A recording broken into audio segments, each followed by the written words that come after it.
Okay, welcome everyone. Thank you so much for joining. It is the 27th at 2 o'clock and we're here for Grant Writing 101. And we have two speakers with us today, Richard Wizansky and Jeanne Walsh, and you'll hear lots from them today on grant writing.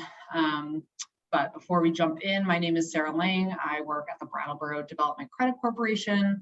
I run the Southern Vermont Economy Project, which is a program that covers Bennington County and Windham region, providing capacity building trainings and workshops. So this is part of our project development series. It is the last of the 4 in the series. And we're really excited to have Richard and Jeanne here to really give you guys a ton of information. Your head will probably be swimming at the end of this, but it's going to be really useful. And like I said, there's recordings. We'll give you presentations and links and all that afterwards. So without further ado, Richard, I'll hand it over to you. Okay, I'm going to share my screen. Good afternoon, everyone. I'm glad you could all make it. I'm Richard Wizansky, instructor for the course. I'm glad to be here. I'll briefly roll out my credentials in a bit, but I also want to introduce Jeanne Walsh, who's already been introduced, who's a reference librarian at Brooks Memorial Library, who's going to lead us through the secrets vaulted in the Foundation Center and the Foundation Directory. Hi, Jeanne. Hello, nice to see you, Richard. And as you know, also here is Sarah Lang with the Brattleboro Development Corporation, who is our Zoom host and technical guide. Thanks to both of you. Before we begin, I want to let you know that the presentation I'm going to give is not just about the technical aspects of how to write the winningness of proposals. I want to put proposal writing in the context of the other elements of fundraising that you need to understand and embrace to make a proposal successful. So this lesson we'll go through today is about 1, proposal writing in the context of key fundraising principles, and 2, the necessary components of writing a compelling proposal that has a good chance of getting funded. My overwhelming premise today is that behind the successful proposal is a writer who understands not only how to write, but also understands the elements of the art and science that underpin obtaining a philanthropic gift and the moves that must be managed in the process. At the very top of this process are 2 very basic but most important ideas. First, fundraising is about people and forming relationships. And secondly, as much as fundraising is transactional, it is also transformational, which means that as an asker to a giver, you want to create a proposal which has the potential to not only make a change or improvement in society, medicine, culture, the environment, the arts, etc., but that can also help transform the readers of the proposal and perhaps the foundation or corporation or agency itself. That transformation ropes in the reader to your cause. The proposal finds a place in them which makes them feel good about making a grant or contribution. You've struck that place in their heart where generosity lives. So just to summarize that point, I'm a person who very much believes that giving, charitable giving, and asking for a gift is about heart. It's heart work. And whether you're writing a proposal or you're making an individual solicitation, what you are looking for is the transformational moment that actually produces the gift. And that transformational moment is usually where you, whether it's prose on paper or whether you're speaking to somebody, where you as the asker are making your case so ineluctable, so unavoidable, so empathic that the giver is transformed and feels him or herself going to be transformed by making the gift. So that's very important to understand. And I've learned that through many, many solicitations and many receipts of gift. So the transaction, of course, is the actual ask, the proposal or the solicitation that you're making verbally. So today's presentation is in 3 parts. the art and science of fundraising. Then we'll go into quickly the foundation fundraising, specifically, how do you work with foundations? And thirdly, the nitty-gritty components of the proposal, which I'm sure most of you are here for. But I'm putting it into the context of the art and science of fundraising. We will have one breakout session, if we have time, where you will work with your colleagues in groups on a quick assignment that a designated reporter will report back to the group as a whole. And we will take questions, and we'll make time for questions. So that I won't stop for questions, but I will stop. I won't stop for questions in the midst of what I'm presenting, but we'll build in time for questions to be asked. And so here we go. Who are we? I think you've done that part in the chat room. I'm, as I told you, Richard Wizansky.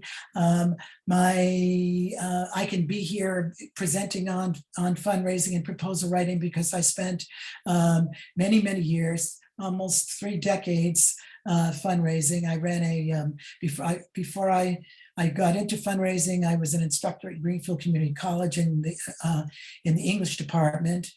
So I learned about writing, or I taught about writing.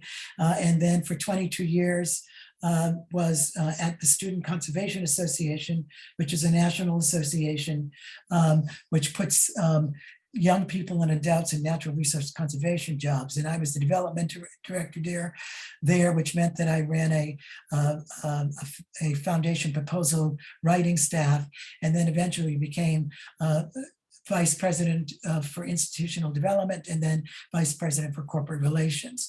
So, and wrote many proposals and supervised the writing of many proposals.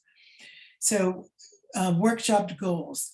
To become familiar with the art and science of fundraising, because I think it's very important to understand that there is an art as well as a science, both to the writing the proposal, but also in the context of fundraising itself. To learn what I hope will be new proposal writing techniques for you, to gain confidence in the ability to persuade, because with the hints that I'm going to give you and the elements that I'm going to present to you, I think that you should be able to have confidence. And part of writing generally is having confidence in yourself, and certainly it is in the proposal. And we'll go into that a bit more as we go through this, and to gain an increased understanding of the proposal writing process, because it is a process. It's a process in itself, and it's in the context of what the general art and science of fundraising is. And we'll learn and practice steps to guarantee the success of a proposal before and after it is submitted. And this is an extremely important point, that you're not done once you write the proposal. And in fact, there's a lot of preparation that goes into work before you write the proposal, and a lot of work after it. And we'll get into this more too, but you just don't send a proposal out and hope that excuse me, it's going to capture the audience that you want it to capture. There's a lot of work involved. But you can be successful at it for sure, and you can learn how to be successful at it. And that's what this workshop is attempting to help you do. The course components, we'll talk about the art science of fundraising. We'll talk about foundation fundraising, and then the proposal, and the elements of the proposal itself. The art and science of fundraising. Who and what. In order to approach foundations, whether it's by writing or in person or on the telephone, you need to develop a systematic approach for foundation management. So you're actually managing foundations. Or you can, if you're writing you can substitute individuals if you're writing a proposal to individuals or making a solicitation to an individual. So these premises hold for individuals, foundations, corporations, whomever you're making, as we call it in the fundraising world, the ask to. And so you have to know which foundations and foundations staff to engage and how to approach them. So the discover aspect of the science here is doing the research to discover which foundations you want to go to, which foundations are going to be compatible. There are a lot of foundations that you even, and Jeanne will get into this, that you may want to throw out in your search for foundations, but you need to do a sort of a wide scope of researching of what foundations might be compatible. Then you want to prioritize which foundations that you think have the most, are most liable to fund your project or your organization. And then you want to engage that giver, that potential giver, that potential foundation on your list. So these are all scientific aspects of the art and science of fundraising. And so you would have charts, and you would have schedules, and you would have calendars, understanding that your work is quite scientific. It's not haphazard. It's intentional, and that's the point that I'm making here. Use science-based tools. You need to set monetary goals for annual foundation revenue. So if you're working for an organization, let's say you're working for the Warrior Project, and you're the development director, it's extremely important that you understand that organization's operational budget, and that you as the development director set goals for what amount of philanthropy will contribute to the operational budget. And in your setting of the budget for philanthropy, you will actually set a budget for how much you expect from foundations, corporations, and individuals. So it's very important to have that kind of goal in front of you when you're doing this kind of work. It helps you also to understand how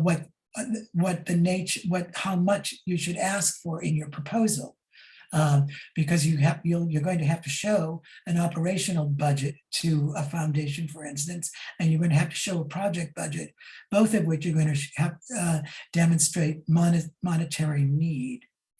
Then you want to identify prospects. The prospects are those foundations in this case, which you've done your research on. You've gone to see Jeanne, you've gone to the foundation directory, you've done a thorough search, and you identify them, and you make a list of them. And as we saw in a previous slide, you prioritize them by which foundation, for instance, you think has the most capacity or is most likely to give to your organization. Then you create a proposal calendar.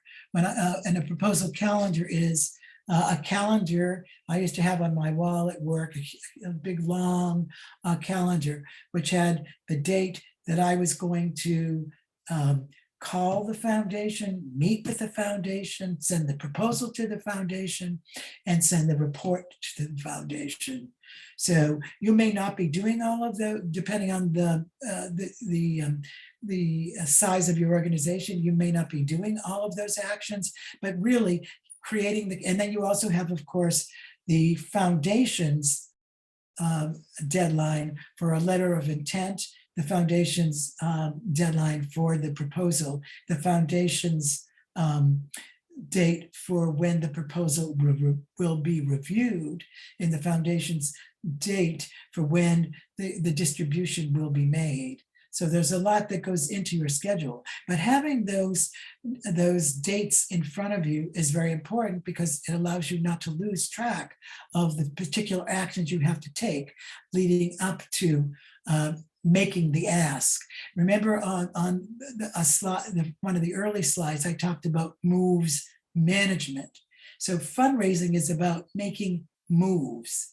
It's making a series of moves which brings you, the solicitor, closer and closer to the giver, whether the giver is a foundation, a corporation, or an individual. And it does take a number of systematic moves. And these are all moves, some of the moves here, these are the scientific-based moves that you need to take. You need to also access all available foundation information and resources. And I can't read, how do I want to diminish, I guess, and websites. So these days, all foundations most foundations have websites. And what you want to do is to make sure that you go to the website and get all the information you can about the foundation. In addition to that, what I always did was if I was looking for foundation support, or I would go to annual reports of organizations similar. So I worked for a natural resource conservation organization, and I would look for annual reports of organizations who were doing similar activities to my organization. And most annual reports include a list of donors. They often include a list of individuals, corporation, and foundation donors. And so that can give you a good start on your what we call prospecting, which is the second bullet here, identify prospects. So that's one way to sort of bring in prospects into your prospect list and into your scheduling. What's happened here? Why is this stopped? Can you advance? I don't know why that's happened. Try to see on the bottom left of the slide, there's a little arrow pointing to the right. Oh, I see, yeah. Try clicking that. Oh, there we go. Okay, so then you want to develop a science-based development foundation communications plan. How are you going to communicate with the foundation? So you may be getting the picture now that more than the proposal as a form of communication with the foundation or the individual or the corporation, that you're going to try your best to make your proposal sail and be successful, to have some kind of communication with the donor. As I said at the beginning, this is my overarching premises is basically two, that people give to people, that giving and asking are about forging relationships, and you're going to try your damnedest to forge relationships with the prospect that you're asking. So how are you going to do that? And you need to develop a foundation's communications plan. For instance, are you going to try to set up meetings? If you're going to have meetings, are they going to be by telephone? Are they going to be by Zoom? Who's going to go to that meeting? Is it going to be you? Is it going to be the executive director of the organization? If you're not, is it going to be you and a board member? Because, for instance, foundations always like to see that board members who are volunteers are interested in the project. So that's what I'm referring to as a foundation communications plan. Then also very important and scientific in itself is you're going to develop an internal communication plan that connects the proposal that you're going to write, the proposal writers to the program, finance, and executive staff. So whether you have them or not, I'm assuming that you might have a finance person in your organization if you have and you might have an executive director. Um, and you might have someone who's running the program. This is extremely important because you need to be in very close communication with these folks to know what's going on in their area of the organization. When I was at the Student Conservation Association, for instance, I was very close, made myself very close, had a very good relationship with the treasurer of the organization, the vice president for finance, and worked with him. His name was Mark. And over the years, we were able to establish a kind of working relationship where we knew what was expected of creating budgets that were going to be successful. And he knew that I would be calling on him, for instance, to help me work on budgets. The same with the program staff. I needed to call someone who was actually on the ground working in the program. I had to meet with that person over and over again sometime to really get the details of the program that I was going to be writing about, and to make sure that I had them right, and to make sure that I was writing a proposal which met the needs of the program. Very, very important. So that's what I mean by an internal communications plan. No matter how, I mean, if you're a one-shot plan, then talk to yourself. But it's very important to make sure that you understand program finance. And in terms of the executive staff, if you have an executive director, you want to talk to that person about what you're doing with the proposal, whether the executive director approves the proposal, because all proposals should be approved by executive staff. If you're going to be going on meetings, which I hope you will be, you want to know what the executive staff's schedule is, so that you can schedule the executive staff to perhaps accompany you on those meetings. So all of that should be included in the internal communications plan. I'm speaking from experience, and it was extremely important for me to have these relationships and to make my plan, operationalize my plan all the time. So you could be very busy before you start writing a proposal, and you should.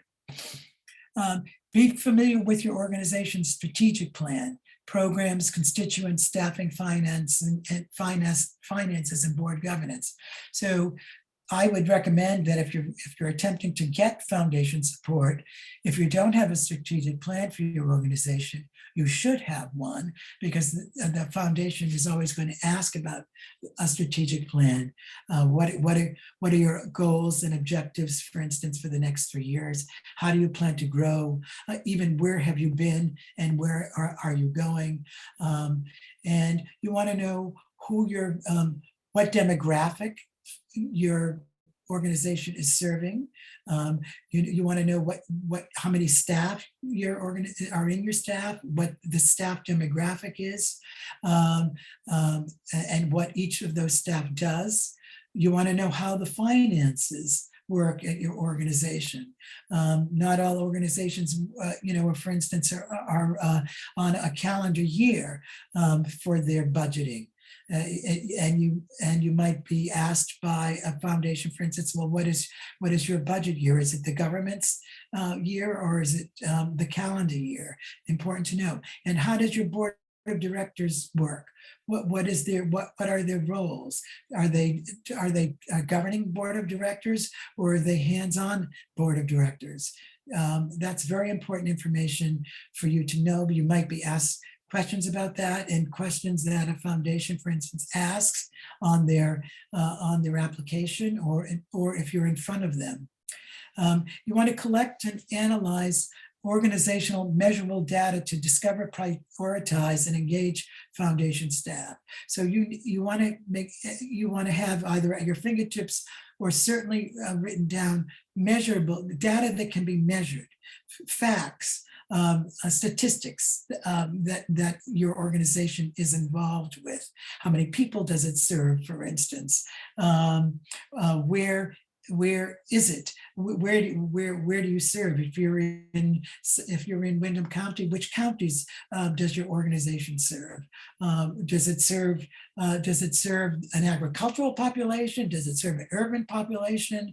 Does it serve handicapped people, et cetera, et cetera?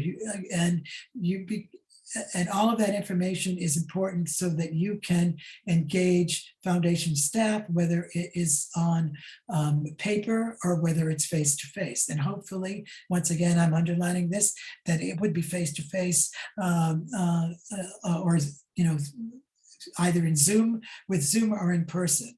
And another way to get understanding what's going on in a foundation or with individuals or corporations that you may be asking for a gift is to collect foundation data such as news stories, news of large gifts that you might read about in the newspaper or other places, and funding sponsorship announcements such as those that you hear on NPR. You know how on NPR, I listen to NPR a lot, whether it's in Vermont, VPR, or some other place, and you always hear who the sponsors are of that, of their programs, and that might give you. And usually there's a tagline about what they do. The John and Catherine MacArthur Foundation.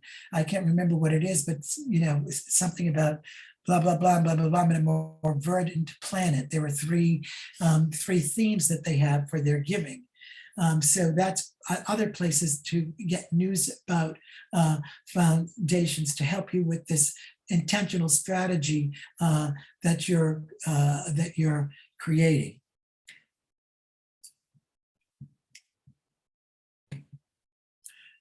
Now the art, you want to create an emotional connection. So we talked about the science of the collecting statistics, collecting news, making your schedules, prioritizing, discovering, etc. But you want to also be aware of the art of fundraising, the art that's involved in fundraising, and there's a great deal of art in that.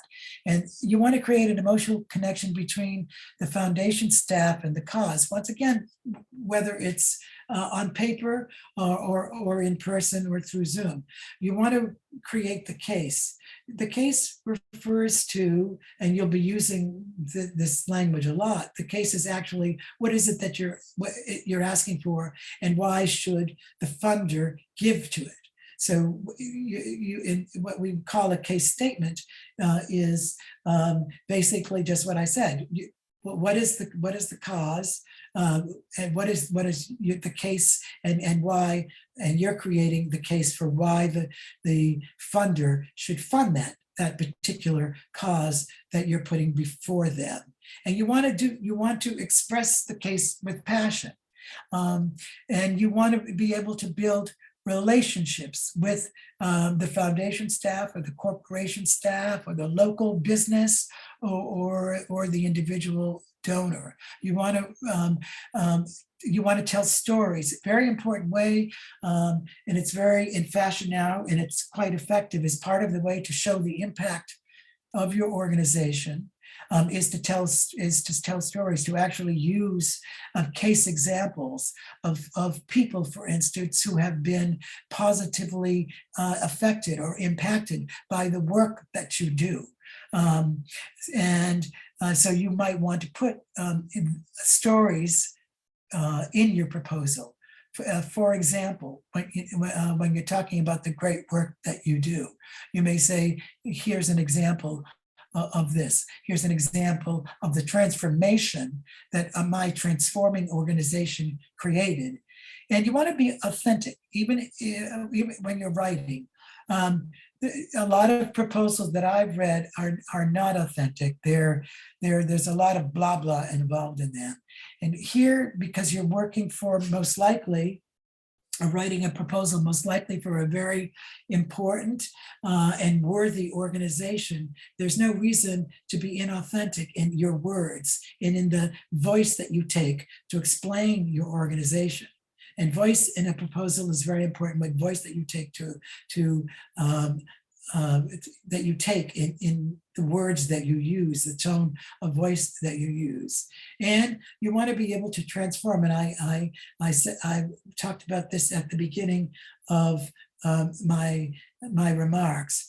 It's all about transformation, about transforming your most of you probably who are writing proposals want to transform the world, and fundraising is coming to donors who also want to transform the world.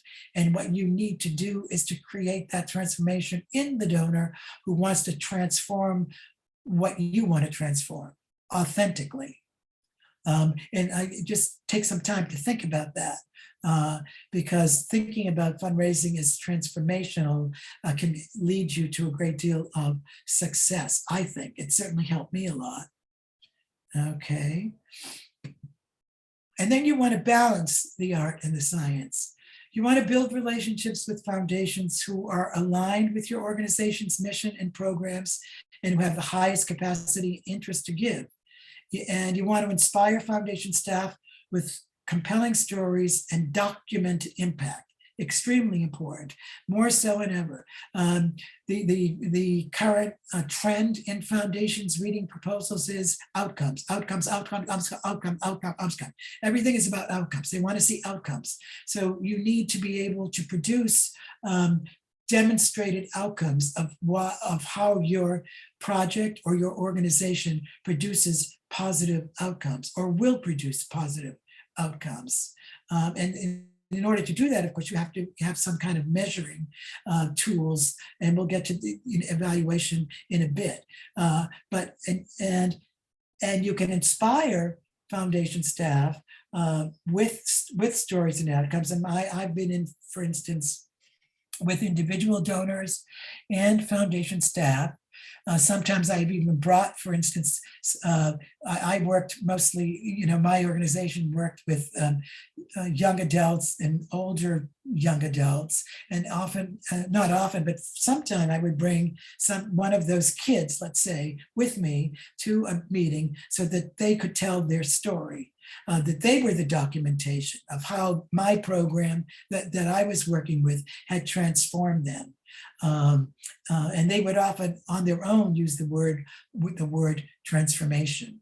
And that inspires, and you can write, if you're writing an application proposal, you can inspire someone who's reading it with documented impact and stories. And that allows you to create relationships based on common values and trust. The common values are that let's say the program officer at the foundation is working there because that person wants to do good in the world as well as you do. So you're meeting that person. That let's say that it's a foundation, a program officer for an environmental foundation, and you're writing a program for some project that has environmental impact. Well, if you write the proposal in the appropriate way and to reach that person, then you're meeting them. You're meeting them on the turf of common values and trust. Very important to understand that part of the proposal. Wizansky's basic principles for foundation fundraising success, both the art and science. Foundations are staffed by people. You want to remember that. You're not sending this into a void. Some human being is going to read it unless things have changed since I was writing proposals and sending them, that people give to people. So when I had many meetings in my career all over the country, and sitting in foundation program or president's offices and establishing relationships with them so that they would remember me. And I remember it happened more than several times. The foundation or corporate giving person would call me up, or I would call up and say, thank you for that gift. And they would say, I want to tell you how much our organization appreciates the gift, is something like what I would say. And they would say, well, Richard, how could I avoid it? You're so persistent. And I just see your little head in front of me going back and forth, talking to me. So they remembered my face. It wasn't just an anonymous proposal. It was Richard Wizansky representing the Student Conservation Association and representing it in a way in which they wanted to make a grant or a contribution to the Student Conservation Association. Very important. People do not give unless asked, so you can't just assume that money's going to be falling from the skies. You have to go out and aggressively take the steps, make the moves that I've been describing up until now, calendars, priorities, scheduling, and so forth. And you've got to do all of that, and then make the ask. Fundraising is about relationships and relationship building, and the more you can do that, the more that you can learn, no matter what kind of fundraising you're doing. Whether it's a small organization, a teeny tiny organization, a middle-sized organization, it's about relationships. People give to people, and there's no question that is a truth. And then meetings. If you can get a meeting with the donor, it's extraordinarily important, because that begins the start of a relationship. And so that the donor is you're a conduit between the organization that let's say the program officer is from at a foundation. You're the conduit between her, let's say, and your organization. So you need to try to get meetings and more meetings. And persistence, oh my goodness, you have to be persistent. Don't let yourself be defeated. I mean, I can't tell you how many times somebody said no to me. Foundation staff that I was trying to get a meeting with, no, we're too busy, we don't take meetings. Just look at our website, it says we don't take meetings.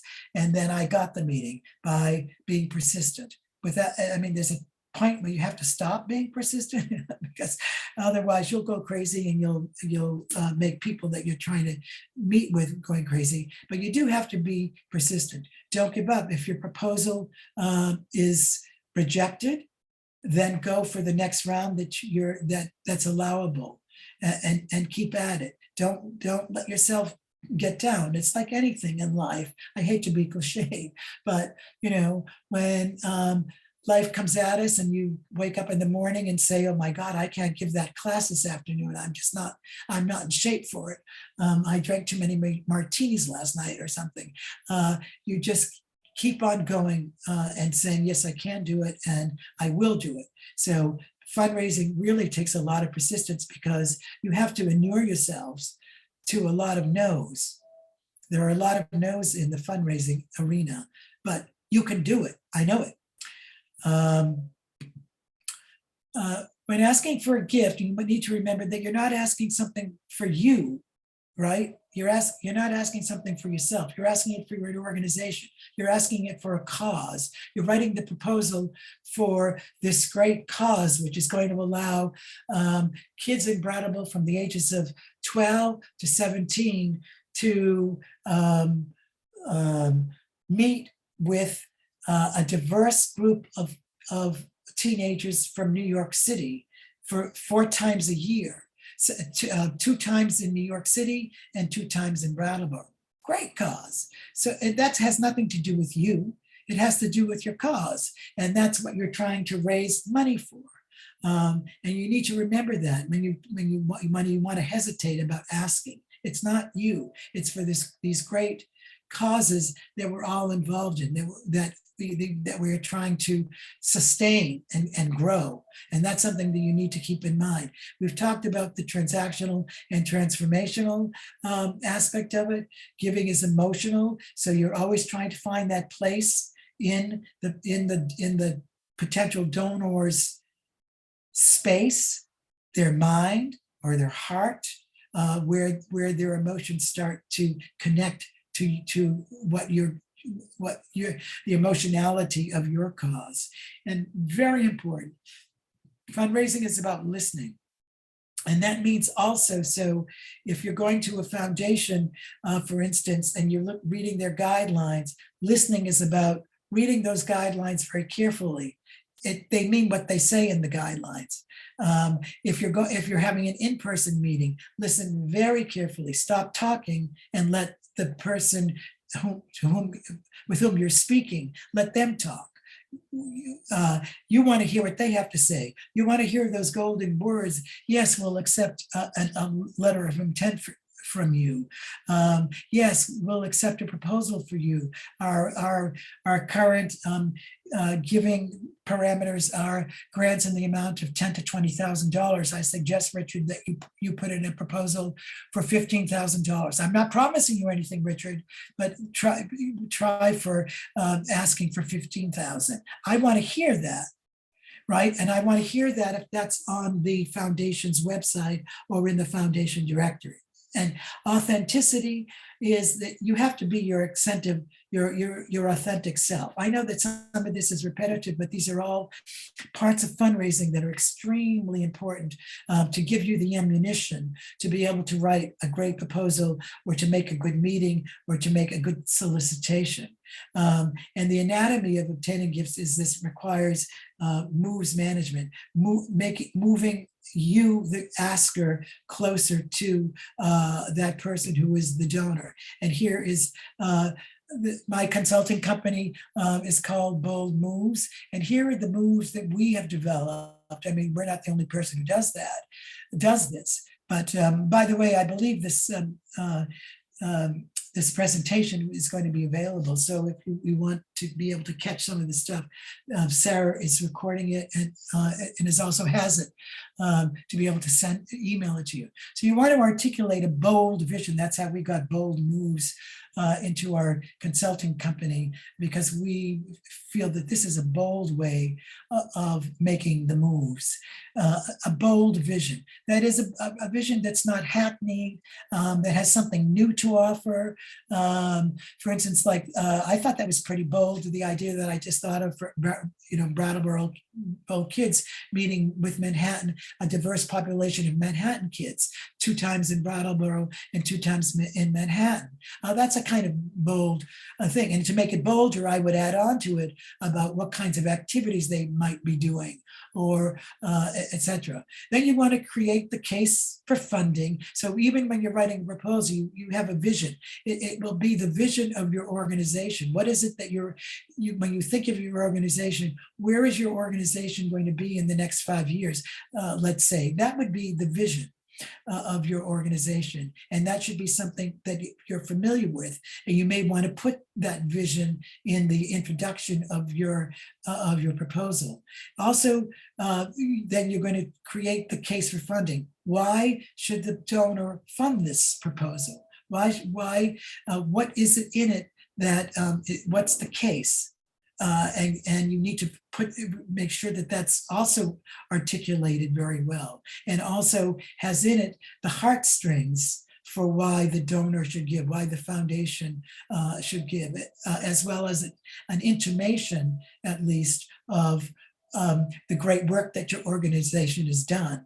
So that should be a part of the case. Then, of course, you're going to identify the potential prospects. So if you were writing a proposal, most likely you might have what I call a template proposal, which is that you have a proposal that that's a template that you can change to meet the guidelines of the foundation that you're going to submit a proposal to.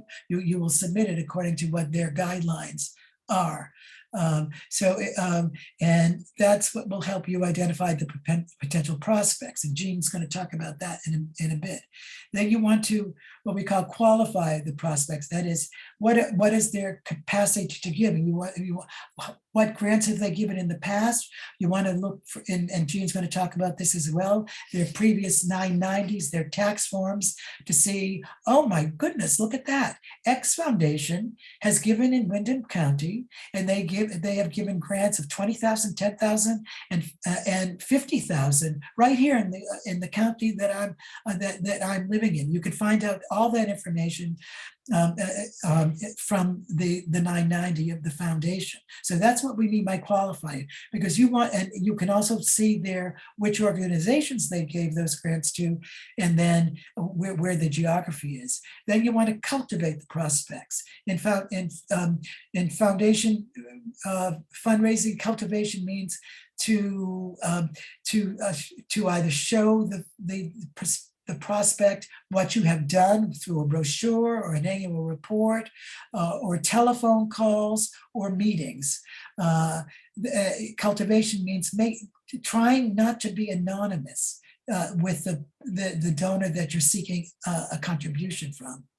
And so you would, in that science piece that we talked about earlier, part of that science would be, well, how am I going to cultivate this person? If I'm sending a proposal and I'm from Brattleboro, is it possible that I'm having an event in Brattleboro where I don't know whether the funding would come from the Crosby Foundation, but should I think of inviting Jerry Carboni, who's a trustee of that foundation, to come and see this project at work at Brattleboro Memorial Park, where we're working with youth, or should I ask him to come to an exhibition that's at the BMAC?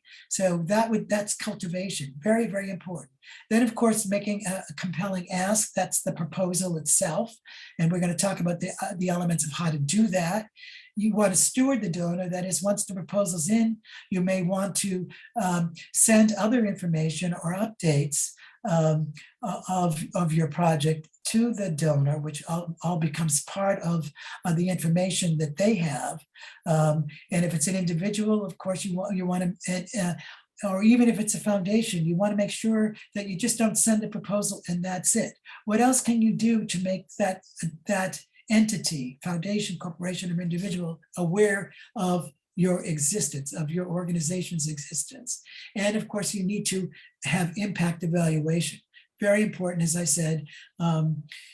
Impact is the key word in today's foundation fundraising world. And even with donors now, I've been doing a lot of individual fundraising, and they all want to see what is the impact. In very technical terms, they want to see, what are you doing to really create impact in your organization? How many people are you reaching? How is the needle moved on the demographic that you're reaching? Have you met the goals that you set out for this project? Show me your evaluation tools, and so forth and so on. So impact is very important. So those are the 8 bold moves, and that's called moves management. You're managing to get to the gift and the steps that are taken to get to the gift. Here's just some statistics to show you what giving is like in the United States. In 2020, 69% of gifts came from individuals. So individuals are the most generous donors in the United States. 19% came from foundations. And that I know this is a blurry slide. I couldn't get any better. And 4% came from corporations, but 19% is quite a bit. But the 69% is really something, and the total is, if you think that we're not a generous country, we are. $471 billion in 2020 went to philanthropy. It's quite amazing. Quite amazing indeed.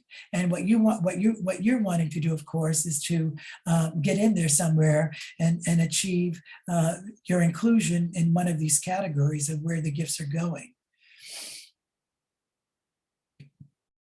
All right, now on to foundation fundraising. And this is about specifically create a foundation fundraising plan that identifies foundations which you wish to approach, the program you seek funding for, the support strategy, the amount of requests, and the deadlines for each foundation. So you actually have a plan, as we talked about earlier. Be sure your program project is compatible with each foundation's giving project, including their focus areas, the geography that they give in, the types of support they provide and not provide, grant amounts, and what the foundation will not support. That's very important. Don't go to a foundation if they don't support what you're doing, and they tell you in the foundation directory on their website what they do not support. Foundations have strict priorities, and you have to understand that the priorities don't change because of the worthiness of your program. I've seen proposals and I've been in solicitations of someone wanting to obtain a gift from a foundation or individual, and that foundation or individual doesn't give to those causes. I mean, and usually foundations, individuals, corporations have specific areas of society or life that they believe are of value and that they want to support, and others that they don't care about. It's the same with what I mean by support strategies. Do they give to does the individual or foundation give to operating support, which is probably what many of you want, or do they only give to project support? Do they give to capital programs like building a building, or do they specifically say we do not give to capital projects? So you have to be very, very careful about the foundation's priorities. And deadlines. Know the foundation's letter of intent and full proposal and submission deadlines. You don't want to miss them. It's very easy to miss them, but of course you've already made that calendar we talked about right at the beginning of this presentation. So that's why the calendar is important, and it's important to have it on your wall with the deadlines of when the letter of intent is due, when the full proposal submission is due. And schmoozing. You want to, this is important. This is part of the art of working with foundations and individuals. Send a list of the names of the foundation staffs and boards to determine if your board staff, donors, or allies know someone at the foundation to which you want to send a proposal. So you look at the foundation. Let's say you want to put your proposal to a foundation. Say it's the Kellogg Foundation, and out in Michigan. Or let's say it's the Crosby Foundation in Brattleboro, or the Wyndham Foundation in Grafton.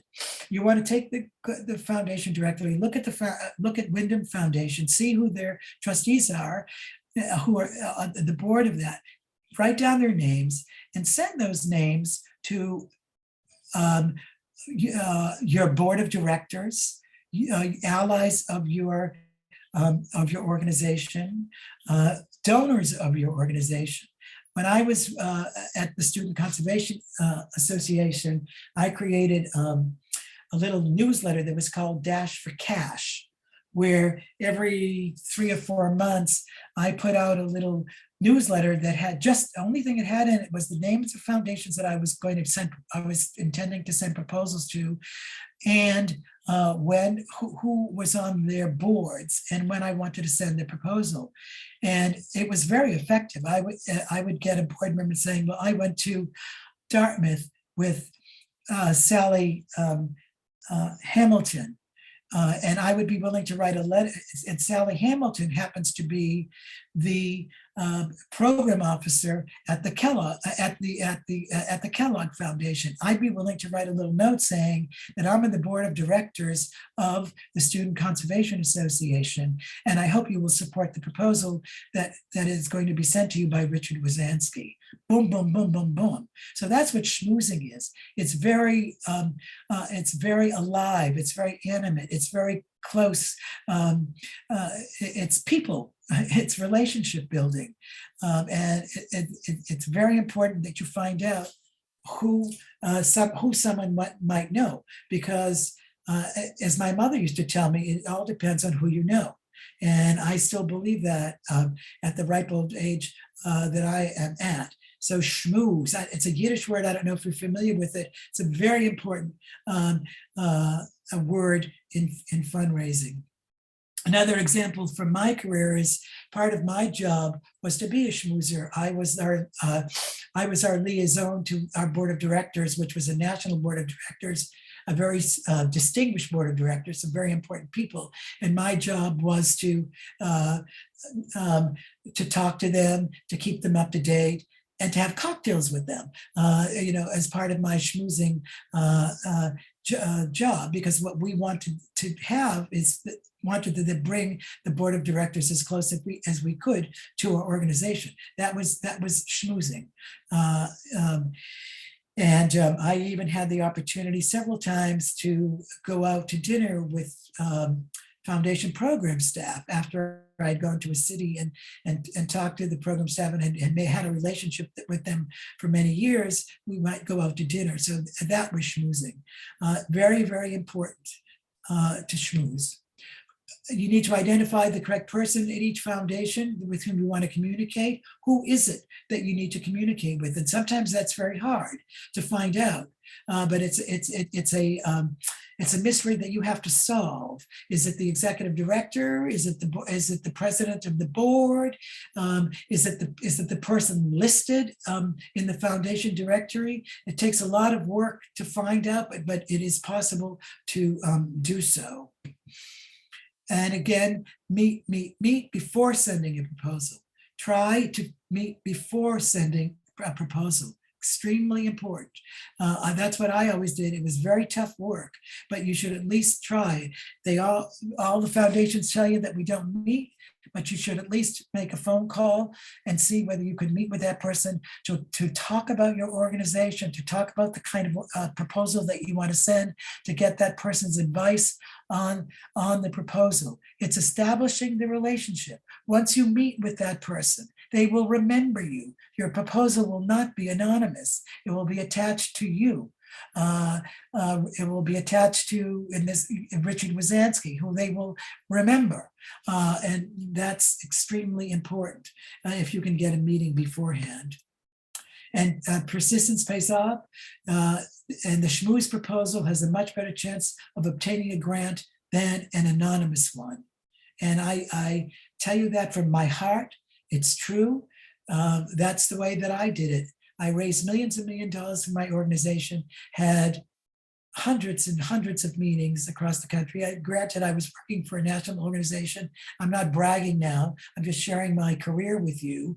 And it was schmoozing, meeting beforehand.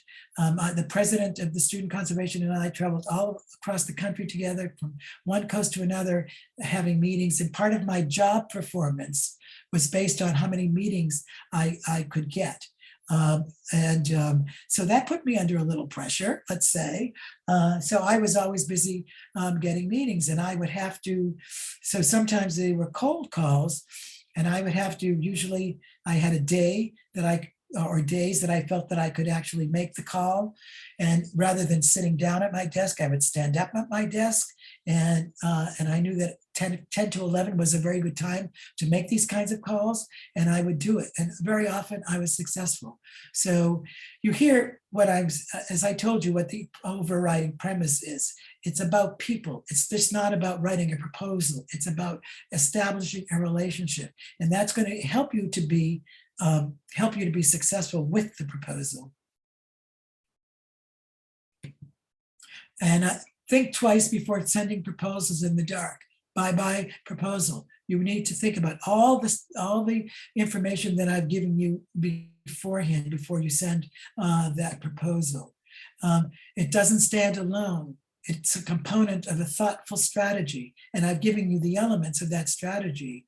So don't just sit down and write a proposal. Think about, please, what we've gone through so far here. You want to research the foundation. It's a step-by-step process which utilizes the art and science that we've talked about. You want to research the foundation. You want to have a face-to-face meeting if possible. You want to write the proposal. You need to develop the budget. You need to develop an evaluation plan.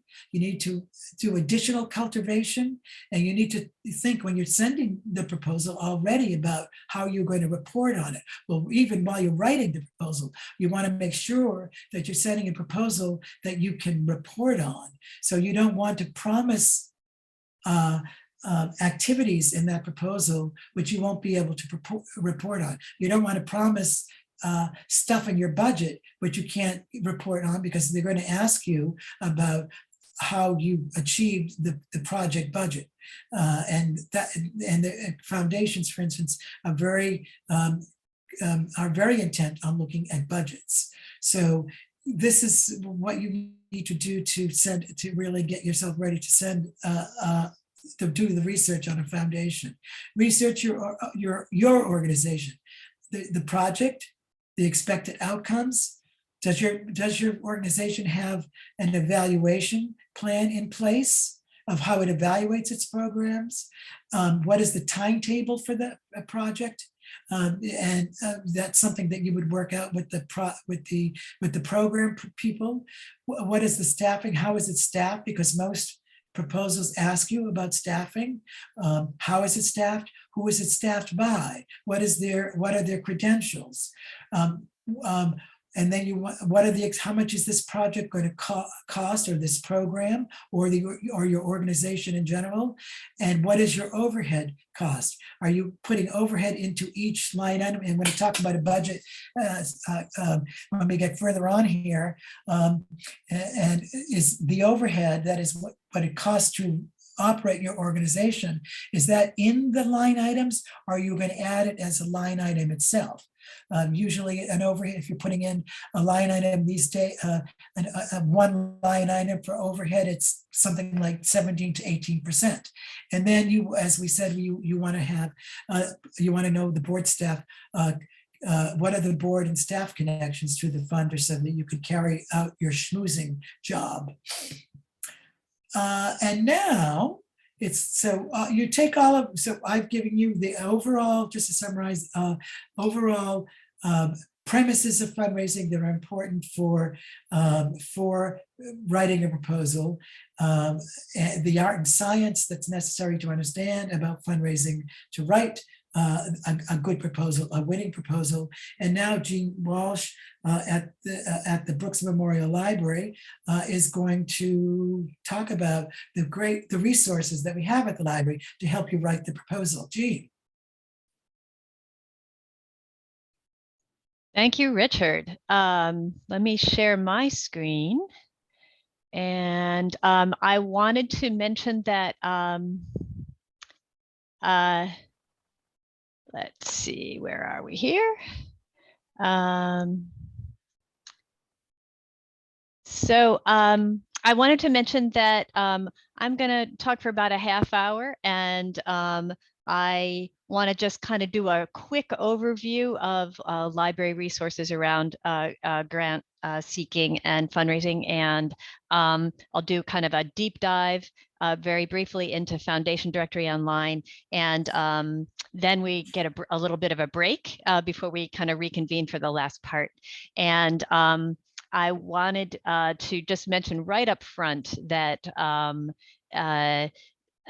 don't be alarmed that you have to take like copious notes to be able to like get into all the like nitty gritty of this. What I hope to do is just introduce you to some of the resources available and the potential of it. And then I invite you to reach out anytime. And I love to help folks with this particular topic. So here we are at the website of the Brooks Memorial Library. This is a portrait of Carlos the Ox from our own retreat farm here, if everybody's seeing our page.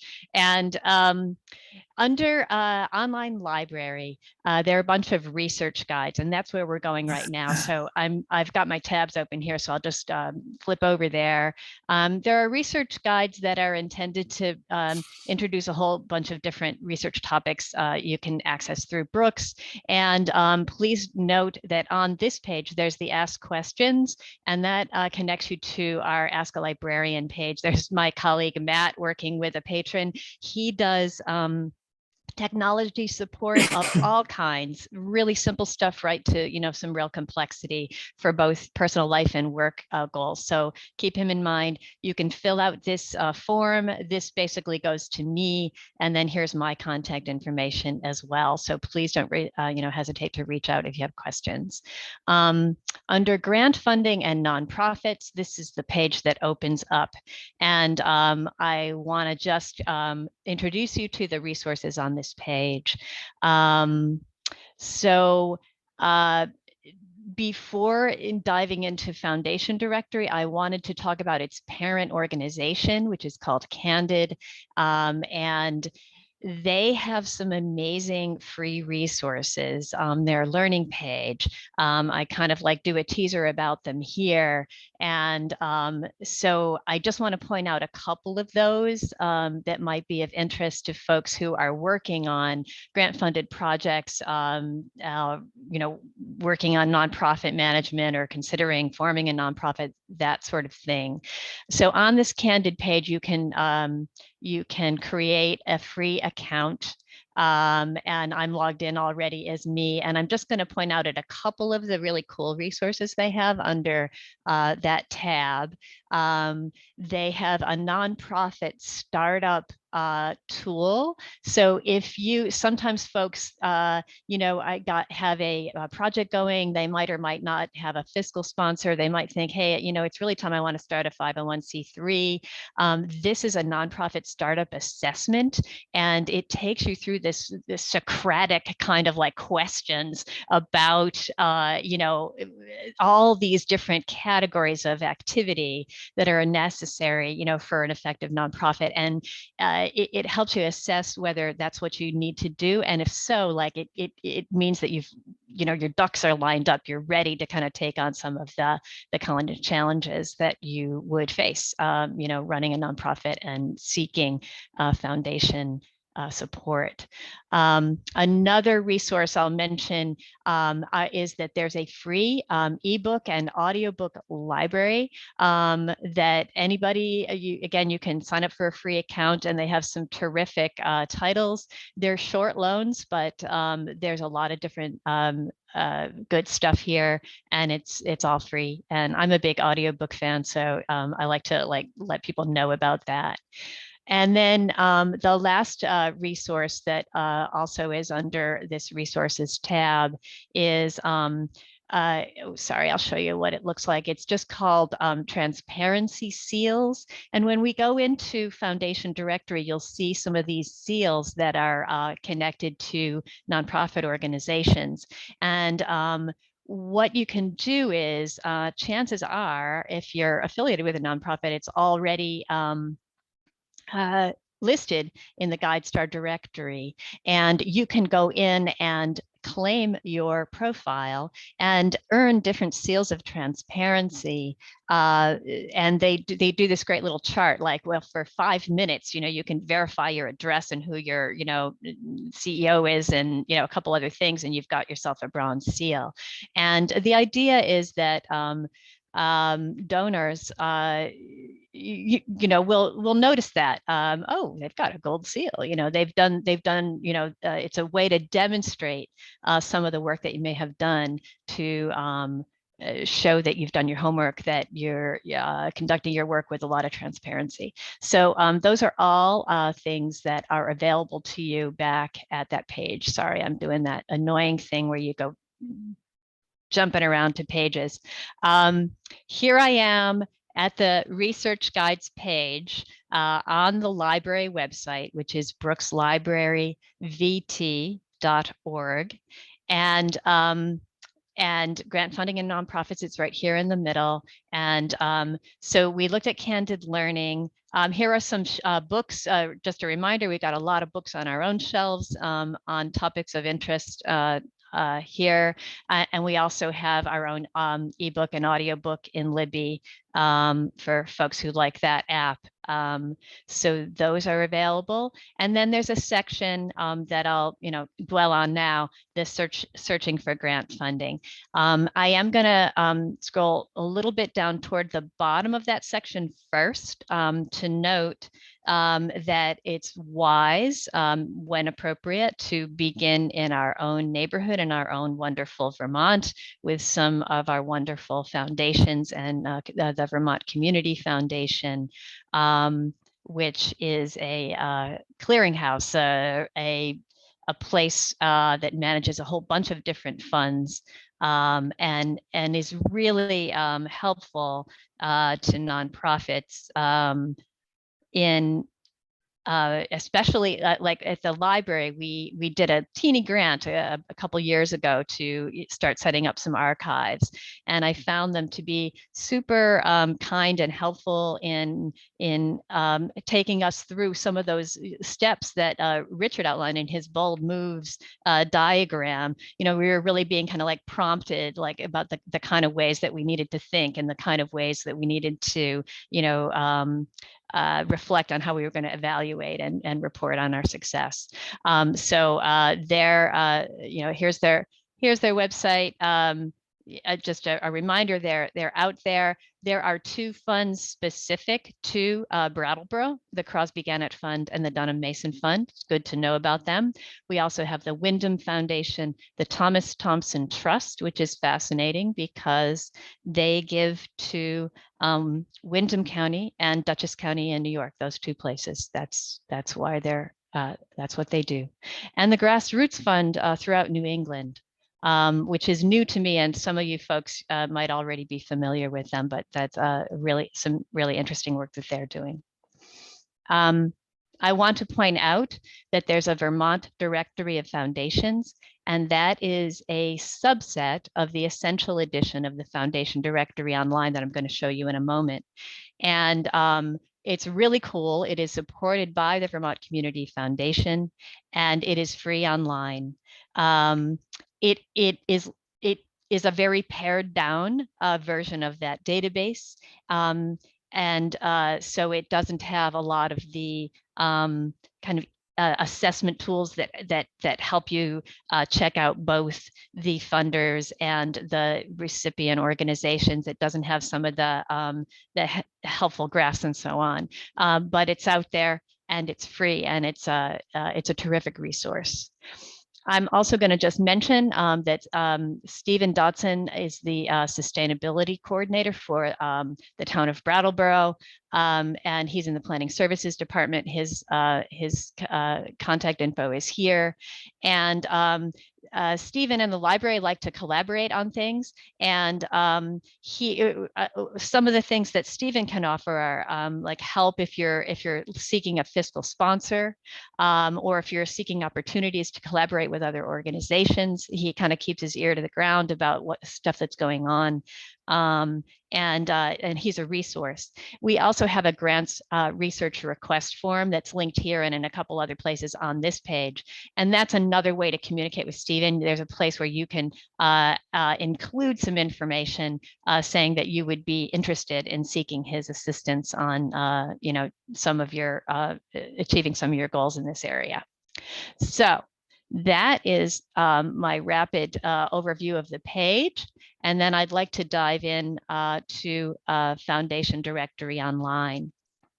So right here, it is sponsored by our friends of the Brooks Memorial Library. Thank you, friends. Go to the book sale, support these folks. They are amazing. Thank you. And because of that support, we're able to offer this, and we're proud that we're the location for this database at this point in the state of Vermont, and really for this area. The closest next site is down in Springfield, Mass.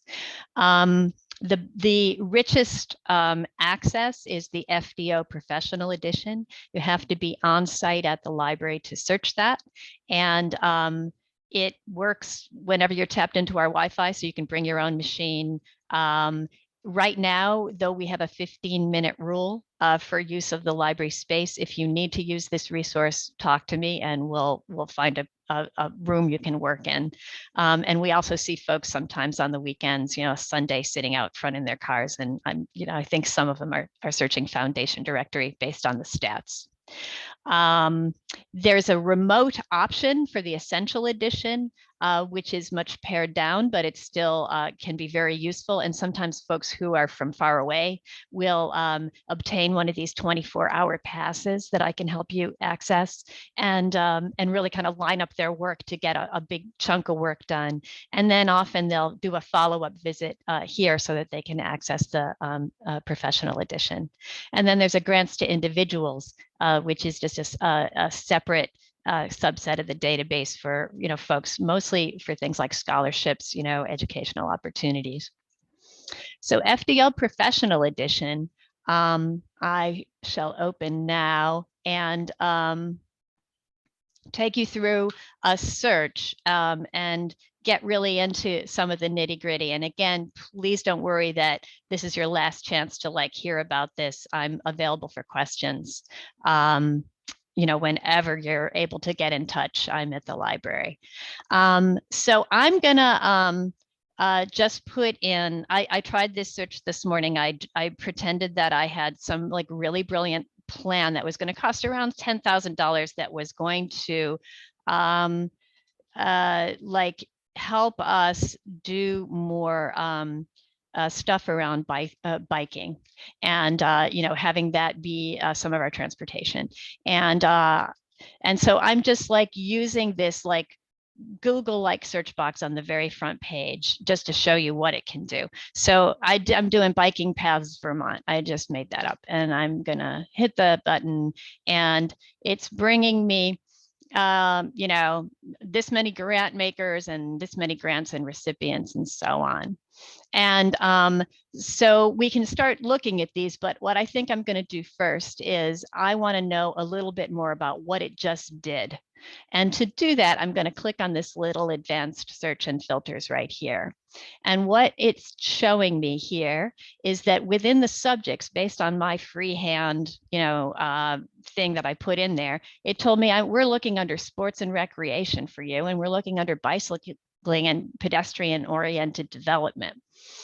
This was useful because in my imaginary project, it was really about the second thing. It was about bicycle and pedestrian-oriented development, people, taking their bikes, going down the co-op, getting stuff, not so much about sports and recreation. So I can just take that out. I can also do stuff like I can click here and see what this whole taxonomy is of interesting things that people might be seeking funding for. And I noticed public safety, and that interested me because in my plan, there's some brilliant thing I've made up about how we're going to make it safer for biking. And make more and more people want to do some biking. So public safety, I'm looking at none of this, and then I keep going down safety education. Let me see.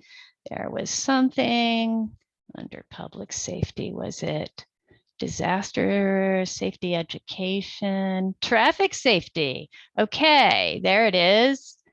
And in this case, I'm looking at that. I'm thinking, yeah, no, this is about to it helps the pedestrians and the bicyclists and the automotive safety. So I'm going to click that whole thing. So that's just a little example of how you can use the existing taxonomy to create a clever search. It put in the geographic focus because I said Vermont. I have been told by folks at Foundation Directory that the geographic focus box is the more important one. That's where the funding is going to be used.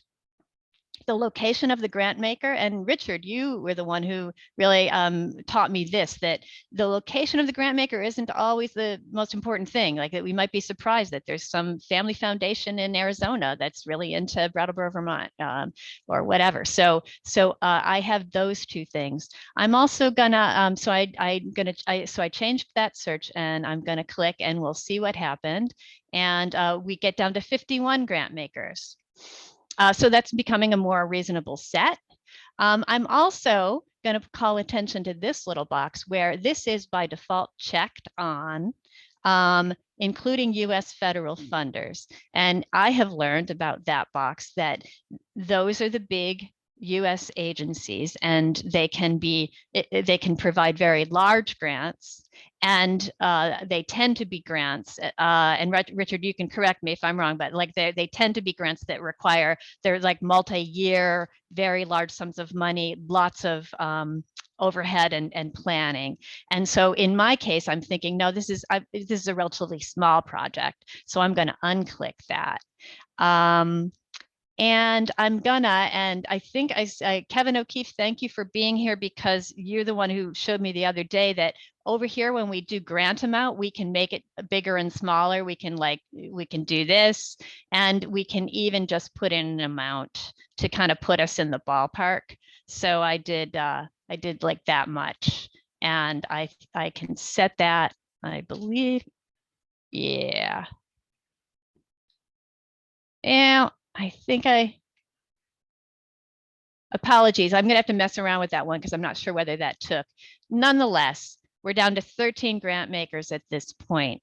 And you can see ways that I kind of refined that search. So I've got the 13 grant makers. I'm going to do view all so we can start taking a look and see. This is that part of Richard's presentation where he's talking about identifying the prospects and then qualifying the prospects. Like, here are a bunch of people we might want to try. What do we really think? Are they really a good match? So I'm going to choose Ben & Jerry's because why not? They're fun. And it does this beautiful report for me right across the top. I can really quickly eyeball this and see the kinds of things that they're interested in.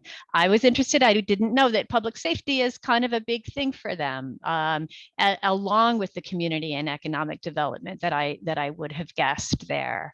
I can see, no surprise, they're giving a lot in Vermont, but in other places they're giving. This, of course, can be significant if it's, a foundation somewhere else. I might be surprised. It's also showing me the sizes of the grants. So it does look like they're kind of in my ballpark, right? I'm not looking for $1 million grant in this case.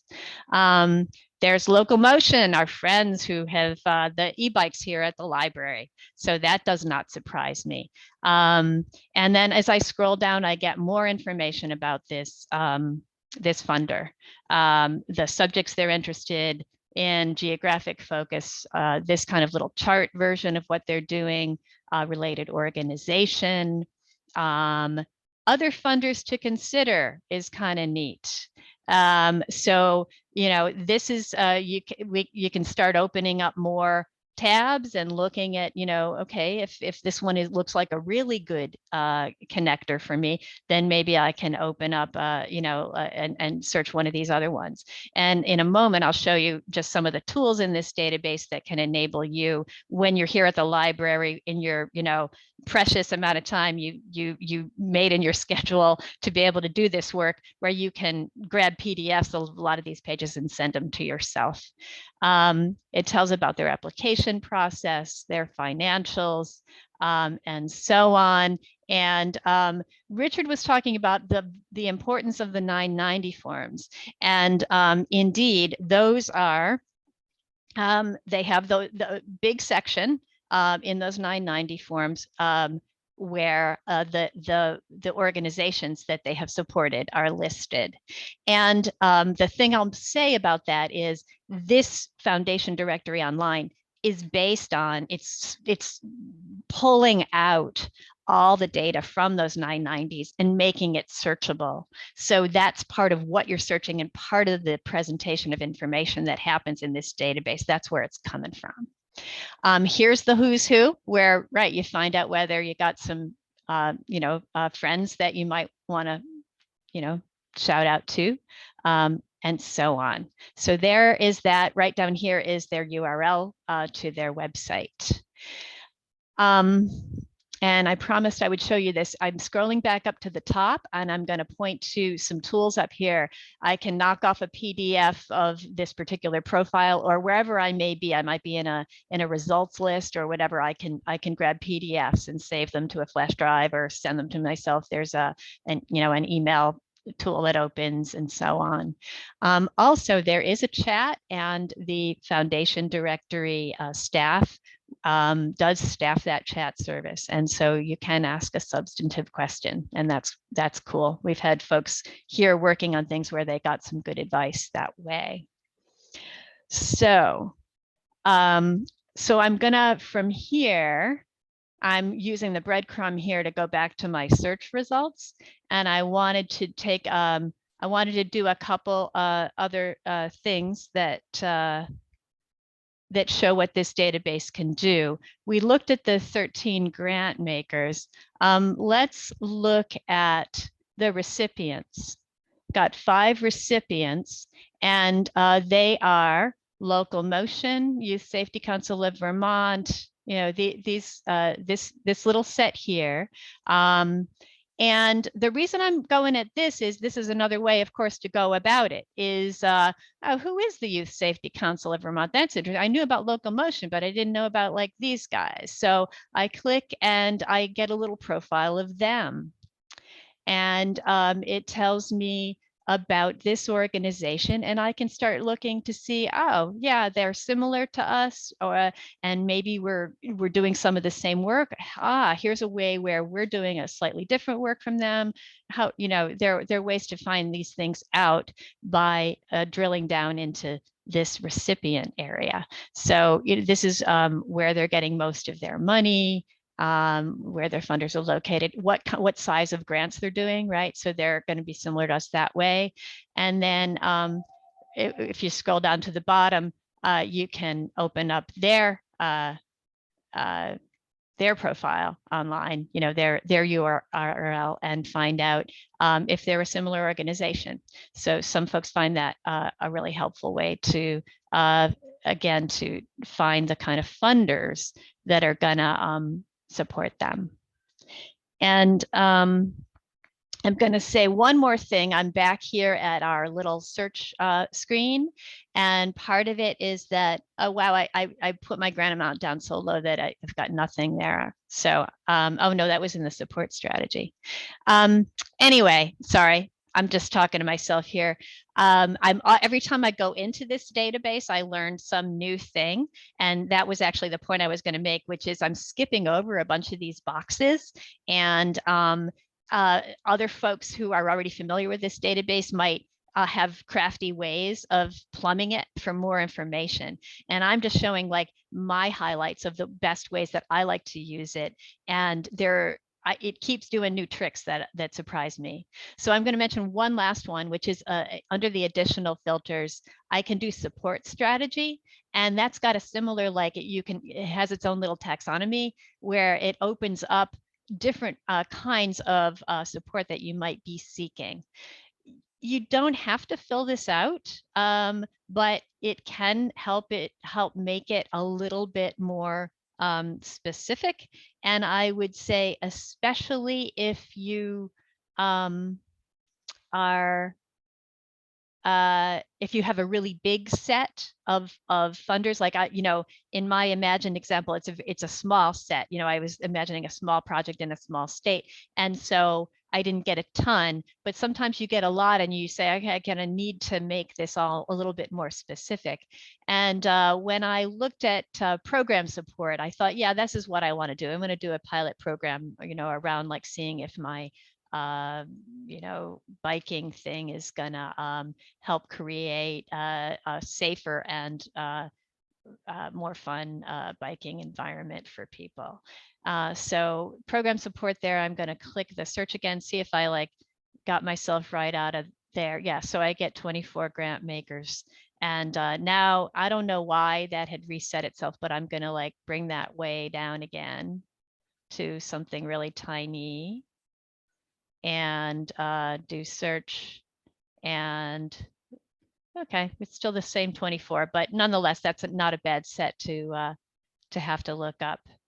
And our good old Vermont Community Foundation is often the first hit in these, and it's no surprise. And then there's some other names I've heard, Lintillac and so on, and then definitely ones that I have not heard. So so that's my quick overview. And depending on where we're at, Sarah, if we think it's, we'll let folks stand and stretch a little bit. We can do that. Or if folks have questions at this point, I'm happy to help. Yeah, I think, sorry, Richard, go ahead. I was going to say, why don't we take 5 minutes for stretching and then take some questions? Is that Great. Great. good? Jeanne and yeah. Sounds good to me. Thanks. All right, so All right. let's be sure to be back on by 3:37, and then we Okay. can pop into questions. Great. Okay.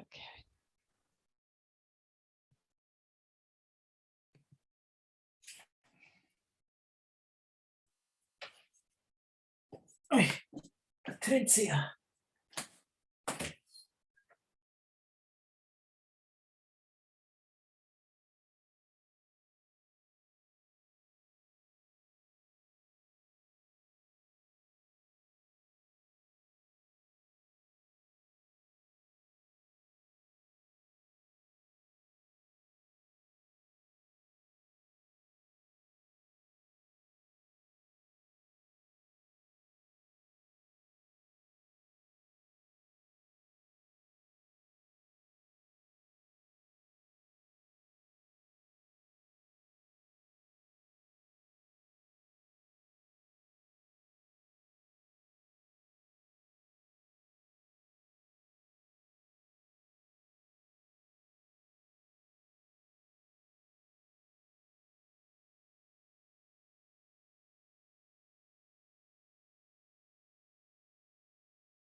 All right, if everyone can start filtering back here, we got just about a minute.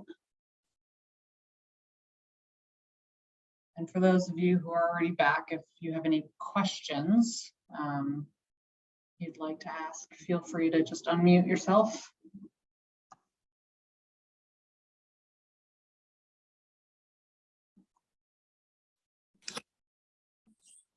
Jeanne, this is Kevin O'Keefe. Can you hear me? Hey, Kevin, we can hear you. I don't know if Jean's back though. Might have started without her. My question was specifically about that search that she did. And I thought when she had sports and recreation, that was probably a pretty good fit. And then she refined it down to traffic safety. I guess I'll wait until she's here. Yeah, she should be back in just a minute.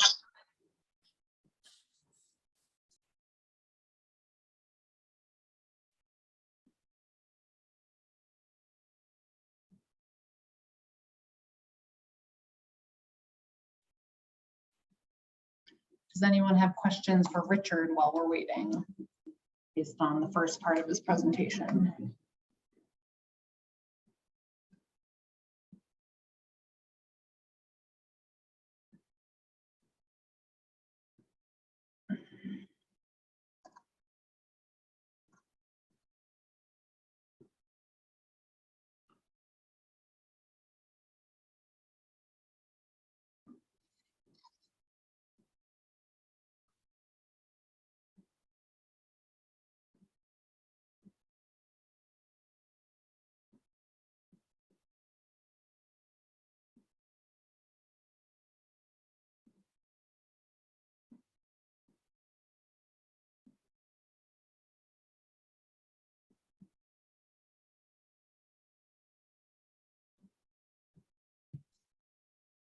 No questions? Sounds like it. Might as well just, I'm so Kevin. sorry, I do have a question. Okay, for- Katie. I'm so sorry. My question is about when you were speaking about looking at a website for a foundation or a possible funder, and really taking what's on that website as facts, reconciling that also with your advice to try to get a meeting even when they say no meetings, and really what strategies there are around that, especially during COVID when in-person meetings are not possible. Well, that's a good question. And I would try to get the meeting either by emailing the person or telephoning them and actually saying, could we establish a Zoom meeting or a telephone call? I mean, I did all my work before Zoom. That's how old I am. And so telephone calls are still viable ways to communicate with people, or Zooming. So I wouldn't ask, actually, in this environment, not ask for a personal meeting, because that may be too dicey, but I would ask for a telephone call or a Zoom meeting. Thank you. And I have just one follow-up question to that. And that is, when we're asking for those meetings, especially in a situation where the website says meetings are not accepted or things around that nature, should we acknowledge that we've seen that and that we've been researching and that we know, but we're asking anyway? Or should we ask and hope someone says yes? That's a good question. I mean, I think you have to come up with your own strategy for that, of how to do it. But I think that I would, just talk about how compatible my organization or proposal is with what the foundation is doing, and that you really would like the opportunity to have time to talk about it and start rolling out what it is that your organization does that might really grab the attention of the person you have on the phone or through email. Great. Thank you very much. You're welcome. Richard, there's a question in the chat as well from Kate. She says, I have a question about triage. If we don't have a development staff and our executive director has maybe 15% of their time to devote to cultivating relationships, is it better to pick one or two to work on, or work on a lot of them only a little bit? The relationships? Yeah. I would prioritize relationships and work on the few that you want to really ask for a major gift from, or a substantial gift. So I think that that's where he or she should spend their time. That would be the way that I would do it. Great, thank you. But I'm glad to hear the word relationships, There you go. because that's where it's at. Relationships, relationships, relationships. It's like life itself. Right. My dad always said, it's not what you know, it's who you know. That's right. And boy, is it true. My mommy told me that. Smart parents. All right, well, I think we can hop back in. Oh, actually, All right, so we're going to go. Kevin had a question for Jeanne, if you don't mind. Just Kevin, No. you unmute yourself? Might have caught him stepping away from his computer. You're muted, Jeanne. I'm here. Thank you. So Jeanne, when you were doing your initial search, you had I guess there's some algorithm that said, oh, this is about sports and recreation because you had biking in there. Right. I thought that was that's a pretty decent fit for that. But then you refined it to traffic safety. Is that because sports and recreation is just too broad and you wanted to because it seems like you might be missing some funders by not going after the recreation aspect of a biking path. Thanks. It was, I think I understand your question. It wasn't that, that I thought that sports and recreation was too broad, but that the emphasis in this fictional project I had wasn't about using bicycles for recreation and sports. It was about using bicycles as an alternative to cars. Oh, great. Okay. Yeah, so that's why I kind of went after a different aspect of it, hoping to refine my my search results to skew in that direction rather than in recreational biking paths. Thank you. And would you remind me how you got to that? You originally put in biking paths, and then the algorithm said these are the two categories that I came up with. Yeah, let me see. Shall I do a quick screen share again? Sure. Let's see.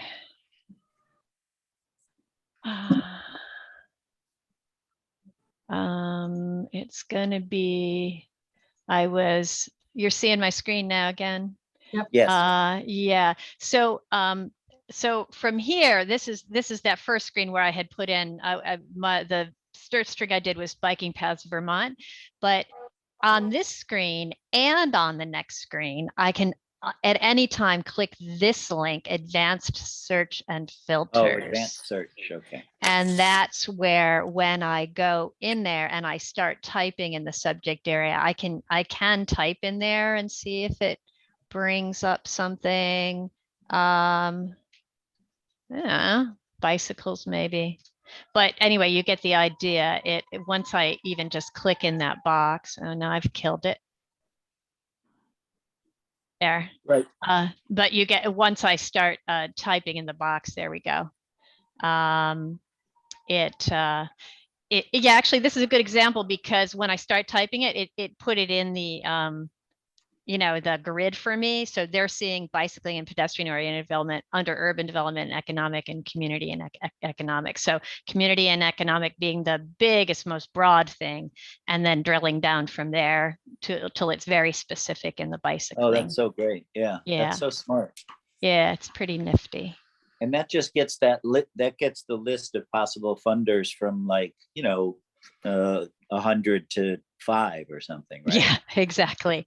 Yes, that's better. right. Yeah. Thanks for that question.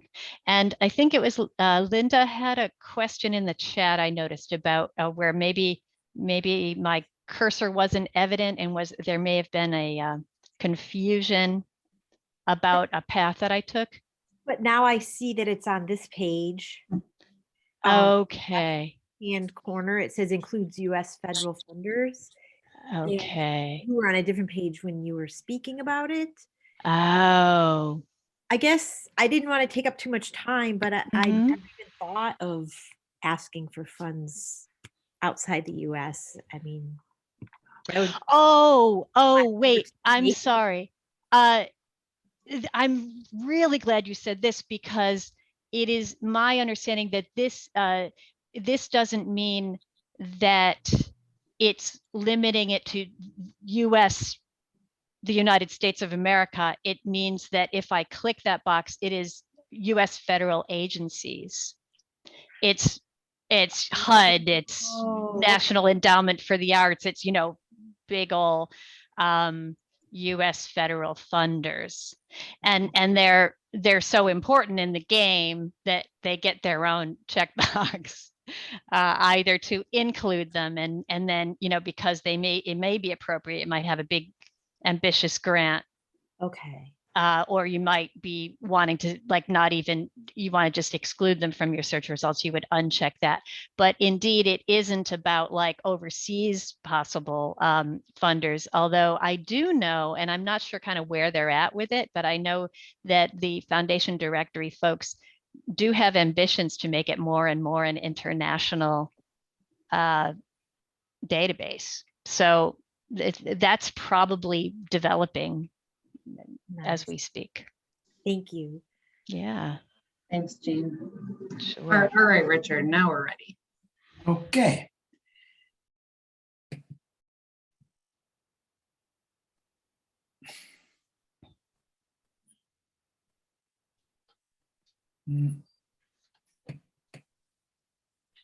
So,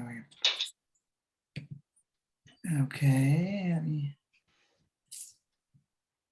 The proposal, that's what, now we're going to go into the elements of the proposal itself, which I'm sure that you're all eagerly waiting for, about how to actually write the proposal, what elements are necessary to include in the proposal, and how you actually write the proposal.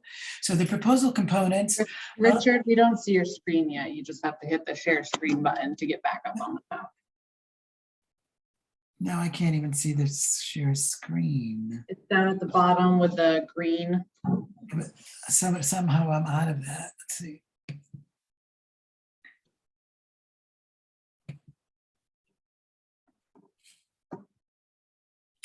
I had a feeling this could happen. So how do I go get it now? So you have all of our squares in front of your face, right? Yep. Yep. So at the very bottom, you should have sort of control panel at the bottom. You got to hover sort of over that area with your mouse.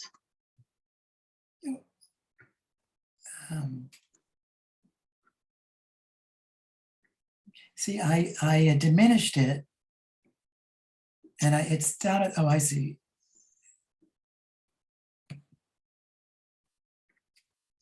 Can you see it? Not yet. Sometimes when this kind of thing happens, I go to the view in the upper right and change, like either make it bigger or smaller, and I find my way back to those controls at the bottom. Well, I have, oops, hello. Richard, let me try something. Hold on one second.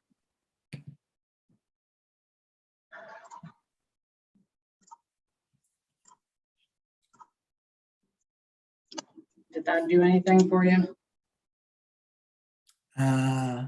What should it have done? Can you see it? Can you see it? Nope, not yet. Can I go to my files and get it? Do you have it up? Is it already open? Well, I do. It's right in front of me. I just don't know how to get it now. Oh, let's see. Wait a minute. No. Oh, here it is. Okay. Oh, great. You got it? Yep. Okay, good. So the proposal components, a good proposal is composed of an executive summary, a statement of need, the description of the project, your budget, information about your organization, and a rousing conclusion. The executive summary, it summarizes all the information in the proposal. It talks about the organization, the need for the project itself, and the amount of money that you're asking for. So this is I'm going to be reading as we go along about from a proposal that I actually wrote as a template proposal for a client. TWC seeks a grant. So, and I'm doing this so that you can hear what these sound like. TWC seeks a grant in the amount of $100,000. So there I am right away putting the amount that I'm looking for from the Generous Foundation to further test and demonstrate the efficacy of its successful model for the treatment of PTSD in veterans, and to replicate it in 5 communities nationwide. Notice how specific I am with my project. Funds will be used to design and deliver the treatment model in 5 communities and evaluate its efficacy in each site and overall, including implementation and testing on an evaluation tool that would be integrated into all TWC services and events. That's sort of what an executive summary should sound like. It comes at the beginning of it. So you're basically talking about how much money you're asking for and the project that you're asking for and some details of the project. Then and when it comes to describing your organization, you want to have your organization's mission, its vision, and the difference between mission is vision is where you see your organization being in the next 5 or 10 years. The mission is what it's doing now, and how long it's been in existence, how long the organization has been in existence. So the Warrior Connection is a nonprofit, non-stigmatizing primary prevention initiative designed to use the expressive arts and mindfulness to strengthen and support returning veterans and their families. Since 2009, the mission of TWC is to promote the emotional and social health of veterans and their families within communities. So we have the mission there, we have some of the vision, and we certainly have how long this organization has been doing this. The statement of need. It's very important to note that this need is not about your organization's need. It's about the need that you are fulfilling in the society, in the economy, in the culture, in the environment. And it's the need that your organization's project has the remedy for. So never about what the organizations need. And one never writes in a proposal, we need $15,000. Foundations will automatically look at that and reject it. It's because it's not about what the organization needs, it's what the organization exists for to fulfill the need in society or economy and so forth. The evidence of need should be articulated. So how do you prove the need? How do you just talk about the need? You use statistics, you use surveys, you use demographic studies, you use a needs assessment that's conducted by your organization or outside studies. You use data that are up to date, that show the need scientifically, evidence-based need. I know we're not living in a culture anymore that has evidence-based, but you want to put evidence-based data and statistics in your proposal. And you present the need in the context of the solutions your organization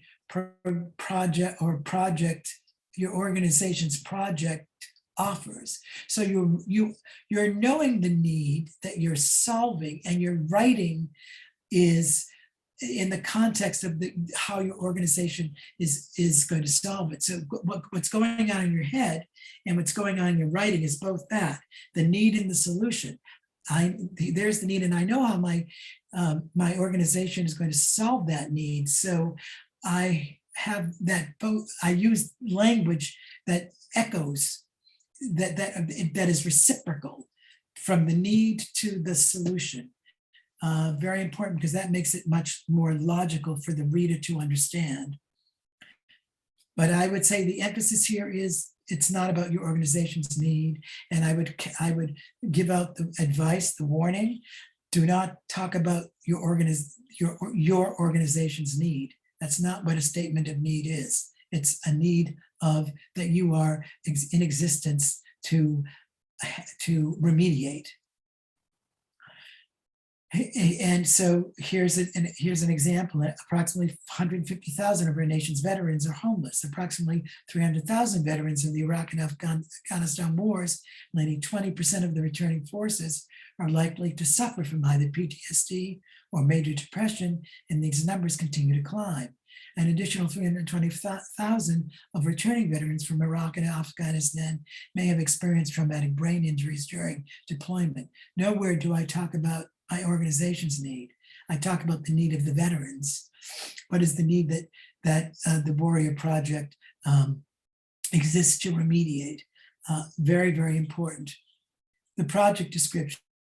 So the project description should have in what are the objectives of the project, the methods of the project, the staffing that is going to be on the project, how the project is going to be evaluated, and how the project will be sustained. Sustainability these days when you're writing to foundations and talking to foundations or individuals and corporations as well, is very important. Sustainability is a very important theme in philanthropy these days.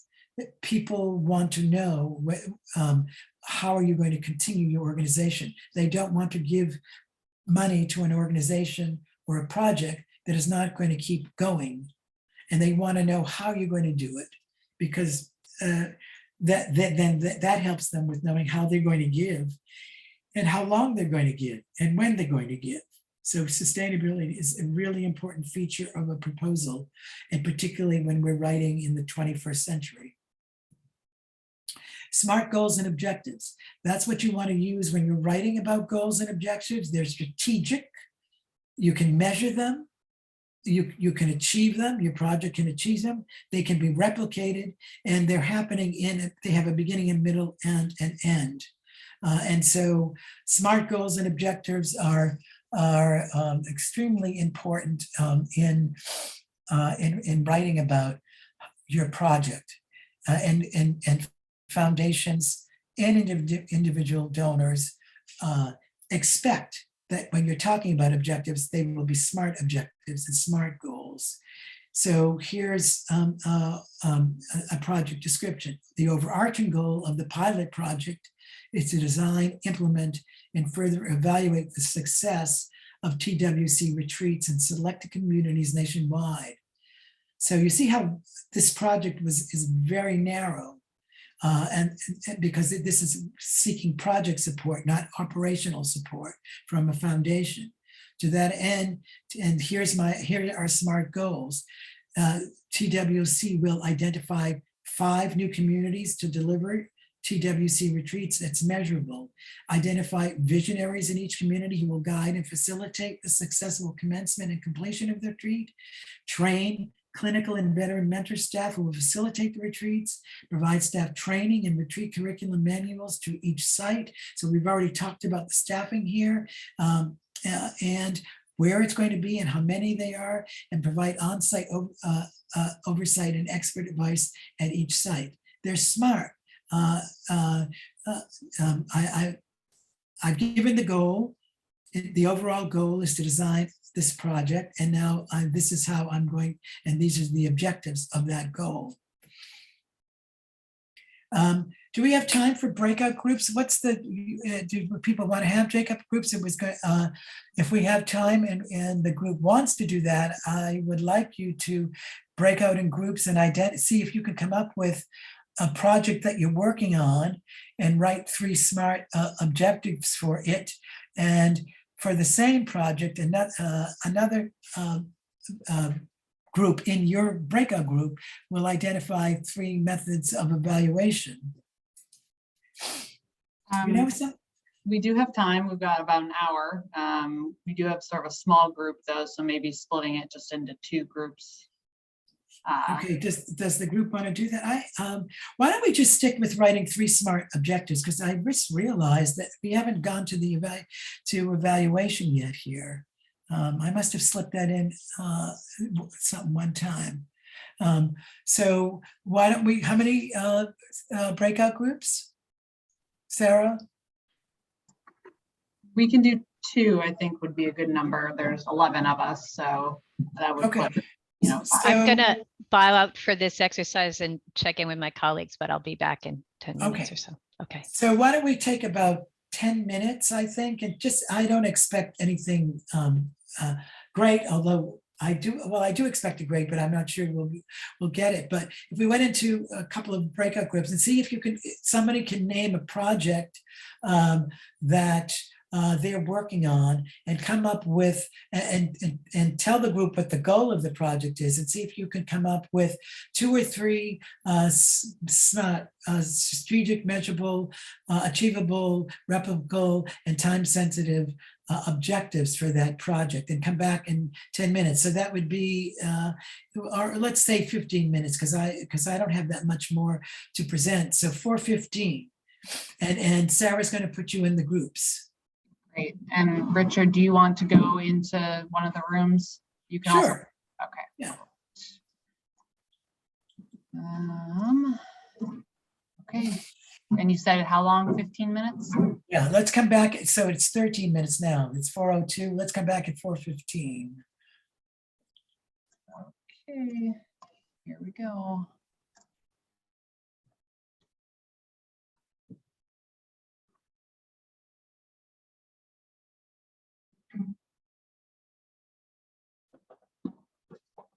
All right. So, Sorry. okay, so we had two groups and I went think we're to- just waiting on the other group, Richard. Oh, okay. And yeah, they get like 60 seconds to jump back in, but they'll be here in 5 seconds. Okay. Here we go.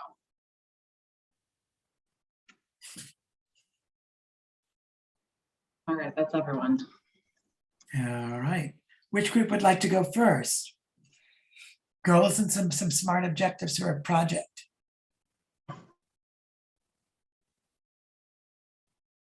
Well, Marty. Marty, you're on. I think you're on mute. Sorry about that. I didn't realize I went back to automatic mute.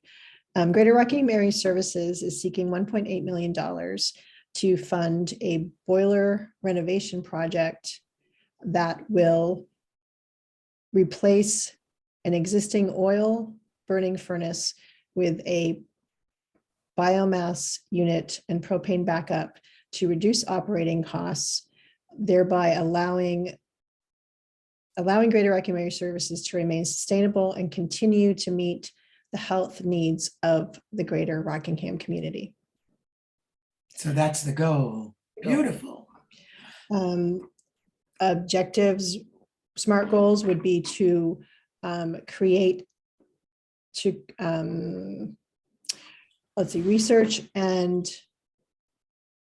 research a list of biomass contractors within the next 3 months.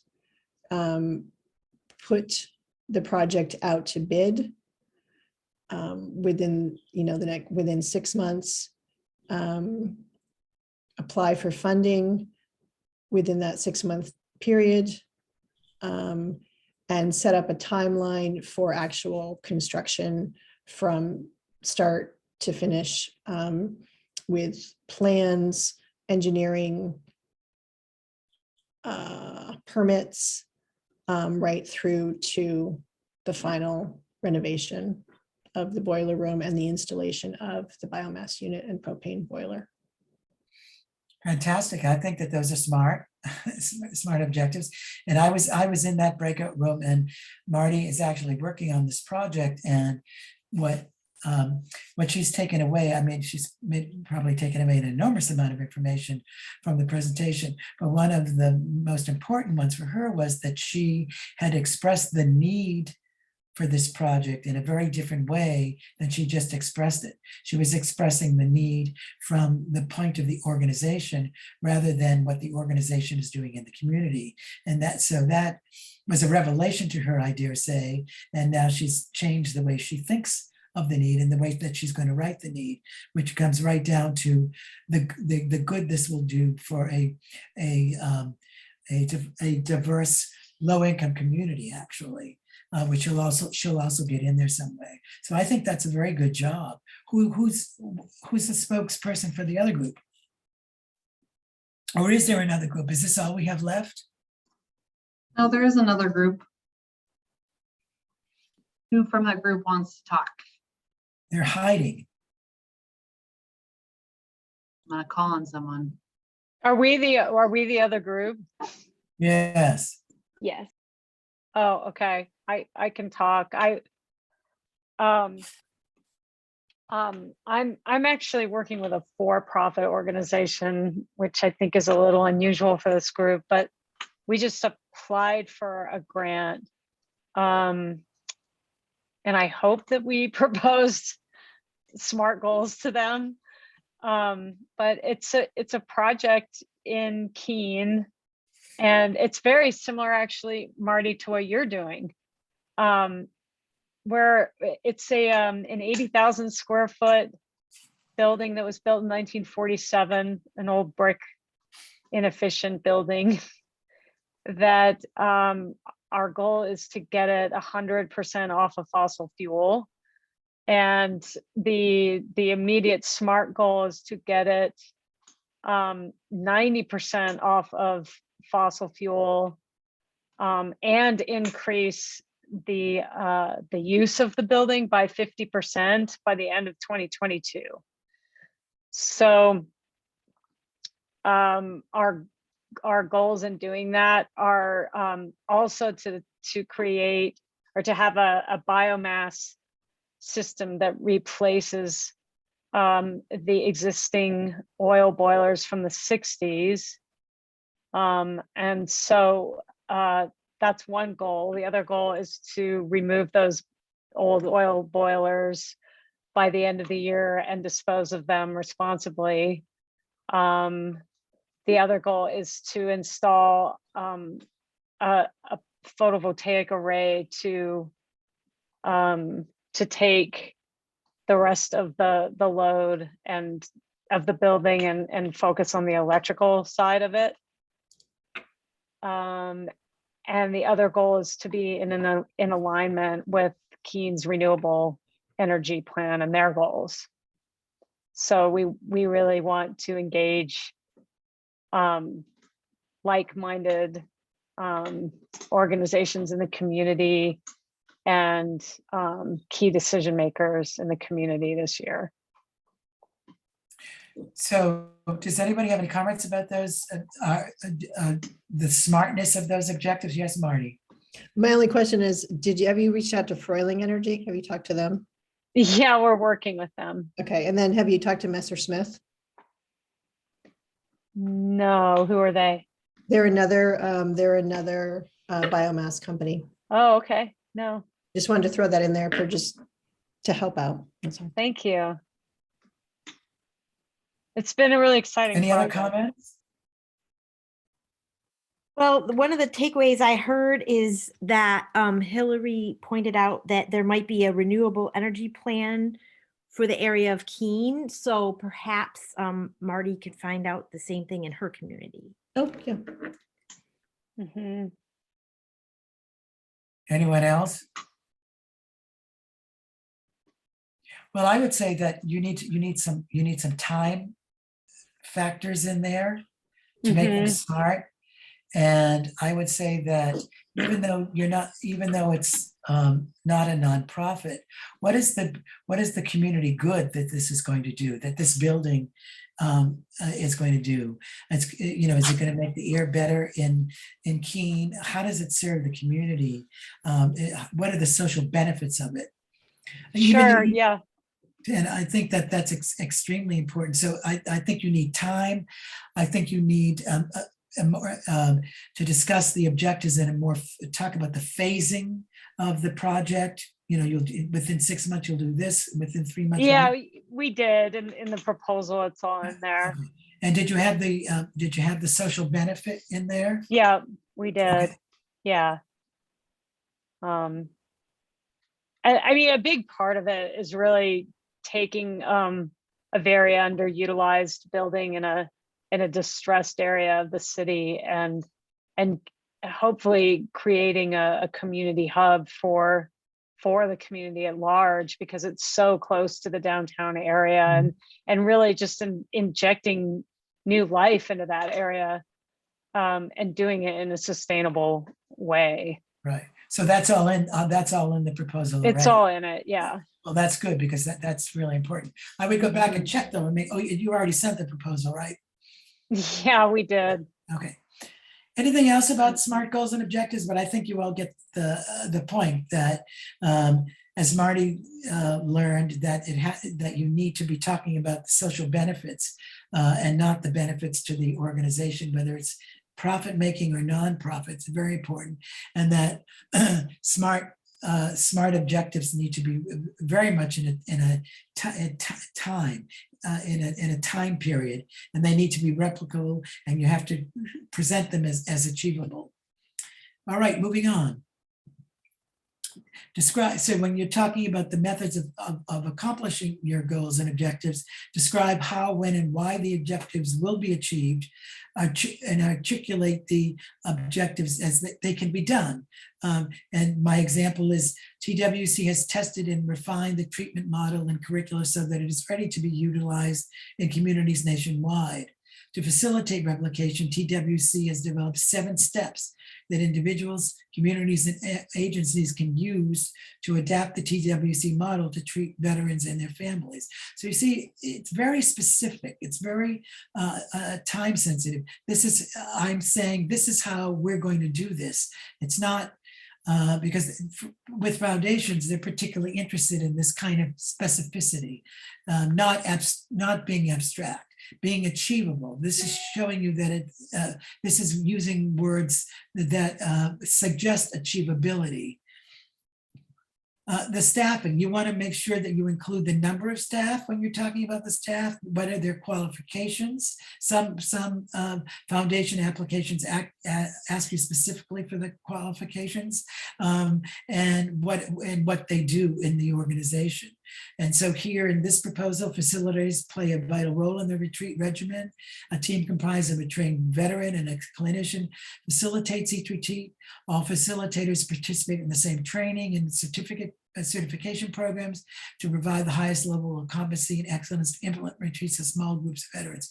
So it's really here answering the question about what are the qualifications of the staff and what the staff are doing to make this project work, to make this project achievable and ultimately sustainable.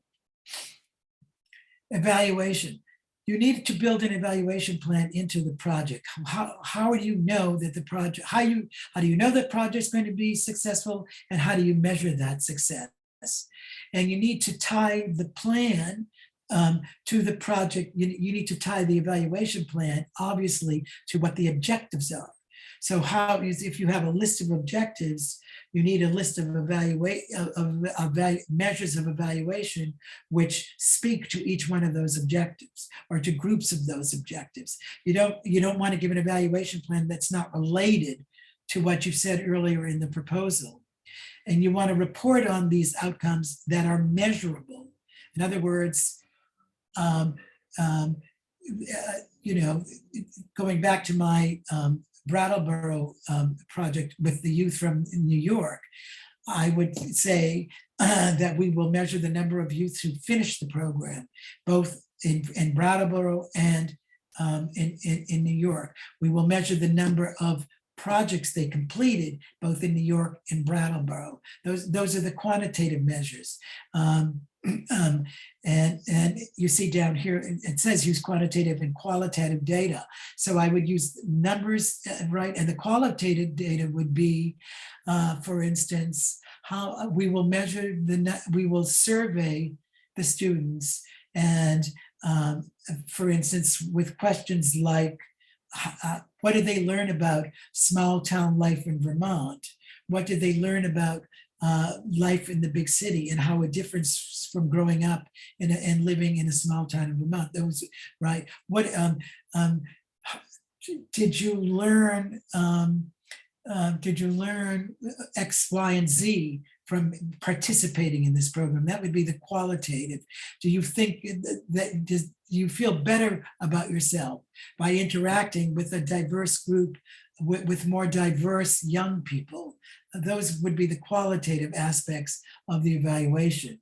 And you want to distinguish whether the evaluation is a product and you're looking at it as from its end outcomes or as it is ongoing, or both, because those are two formative and summative evaluation, they're called. Summative is looking at a project from its end, formative is as it's going on, and definitely detail the impact. And one of the ways of detailing impact, of course, is you can put stories in to your evaluation for, let's say, a participant who went through the program or project, and you use quotes. I'll just read, evaluation will be ongoing for the life of the program. So this is saying we have built evaluation into the program. The evaluation includes 4 stages of assessment designed to inform continuous program development for efficient efficacy and effectiveness, and to collect data for correlational analysis, right? And you're looking at you're creating a questionnaire with a checklist. So all of those things are included in this evaluation program, and the foundation is going, wow, they're really getting results. They're really looking at what the outcome of this is, and they're measuring their results, and they're creating an evaluation plan which is reportable. Very important to do that. And all proposals have to have an evaluation plan in them, because that's what the foundation, even the individual donors ask for that. How are you going to evaluate? Sustainability. What is the long-term viability of the project and your organization? So in Marty's case, you would talk about sustainability as, here we have this this new boiler room, which is keeping this, which is helping to keep this complex alive, so that it can continue in the long term to serve its community. That would be sustainability in one part of it. Be specific about current and projected funding streams. You would talk about that if they ask you a question on the application, where the money is coming from and where you believe you might be able to get, what are your prospects, basically, because foundations particularly are interested in that. And what are your plans for growth? What are your plans for growing the program? If this program receives a grant in the amount of $20,000, it will continue to help XYZ organization to, in the future, grow the program by 20% in the next 2 years. So that's what foundations are looking for, that are time-sensitive articulation of growth. And here's an example: veterans, clinicians, and researchers are calling out for help. This is what the sustaining is based on. Others recognize there's an eager need for this multidisciplinary collaboration to deliver more evidence of longitudinal and comprehensive effective treatments. So we're suggesting here that we will continue this, because there's a need for finding out more information about the effects of PTSD on veterans. The budgets. In regard to the expense budget, make a list of all personnel, and of course, every proposal has to have a very good budget. And as I suggested earlier, it's very good if you have a finance person in your organization to become really buddy with that person, so that you can work together on creative budgets, because you're trying to make your project budget as creative as possible in regard to what the foundation will fund. You're not lying, but you're making it fit well. So you make a list of all personnel and non-personnel items related to the project. For project budgets, include the expenses that the foundation grant will cover, and be sure that the foundation's guidelines cover them. This is where a lot of people get into trouble. So you might, when you're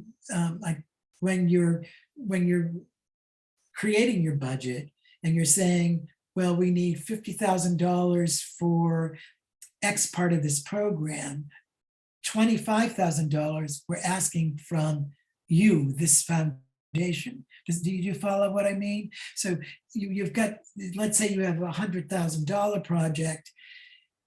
One of the line items is $50,000, but you're not asking this foundation that you're writing to for $50,000. You're putting in a column. We're asking you to pay $25,000 of the transportation costs that are actually $50,000. So you need to know that. You have to make sure that if we're asking for transportation costs, that the foundation guidelines cover transportation. They may say we don't cover transportation, so you need to be sure about that. Make sure to include overhead and direct costs, which may show up in line items that are not budgeted as overhead costs. You may put overhead into specific line items in addition to, because it's costing you to produce what you're saying you're producing. In addition to the fact that you might say the overhead for this is 15%. So what you're doing is you're actually jacking up the price of what the cost is and putting some indirect cost into it. That's important to know. You're putting some indirect cost into a line item because you're actually expending indirect costs there, like something is happening in the building. Well, it costs you money to run the building. So you're being very honest, but you're just building it into a line item. And here, one, form a creative relationship with the finance person who can help you do these kinds of things that I'm talking about. Make sure that you keep very good documentation of how you got to your budget numbers, because you might be asked how you got to where you are. How did you come up with this budget? That's really important. So, save all your spreadsheets, show how you made the calculations. Indicate the amount of foundation support requested for each line item. So I just went over that. So if something is 50,000, but you're only creating 25,000, you show that. Sometimes, very often, foundations give you a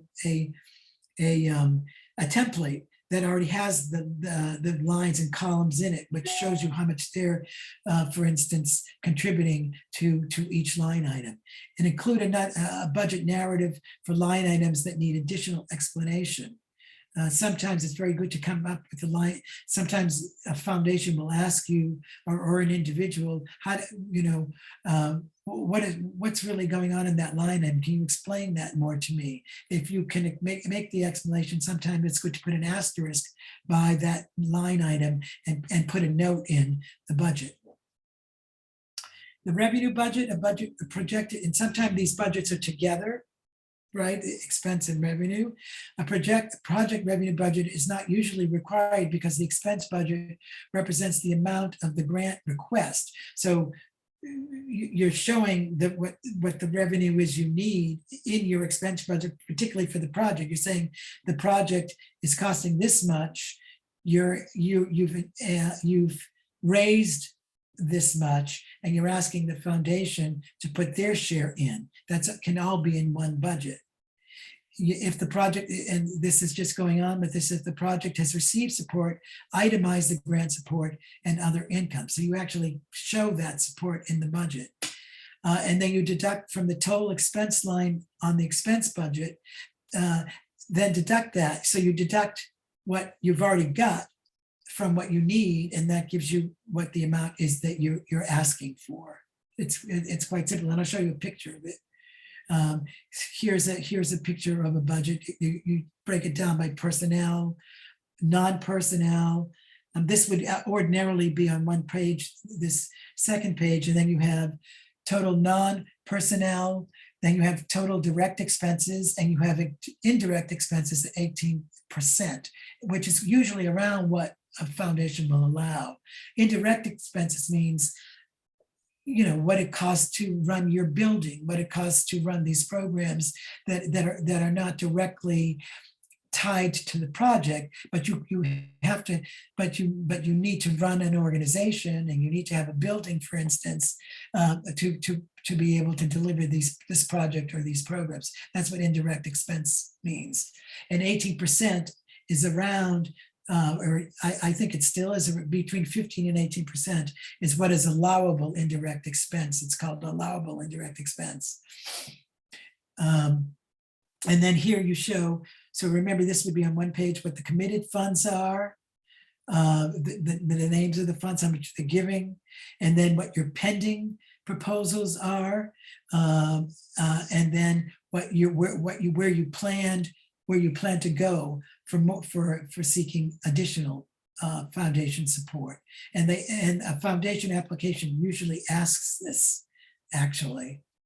So this is information that is usually asked. Got to be very careful with budgets. So basically, these are showing you the basic categories of what a foundation is interested in: income, indirect support, what you already have and where you're planning to go for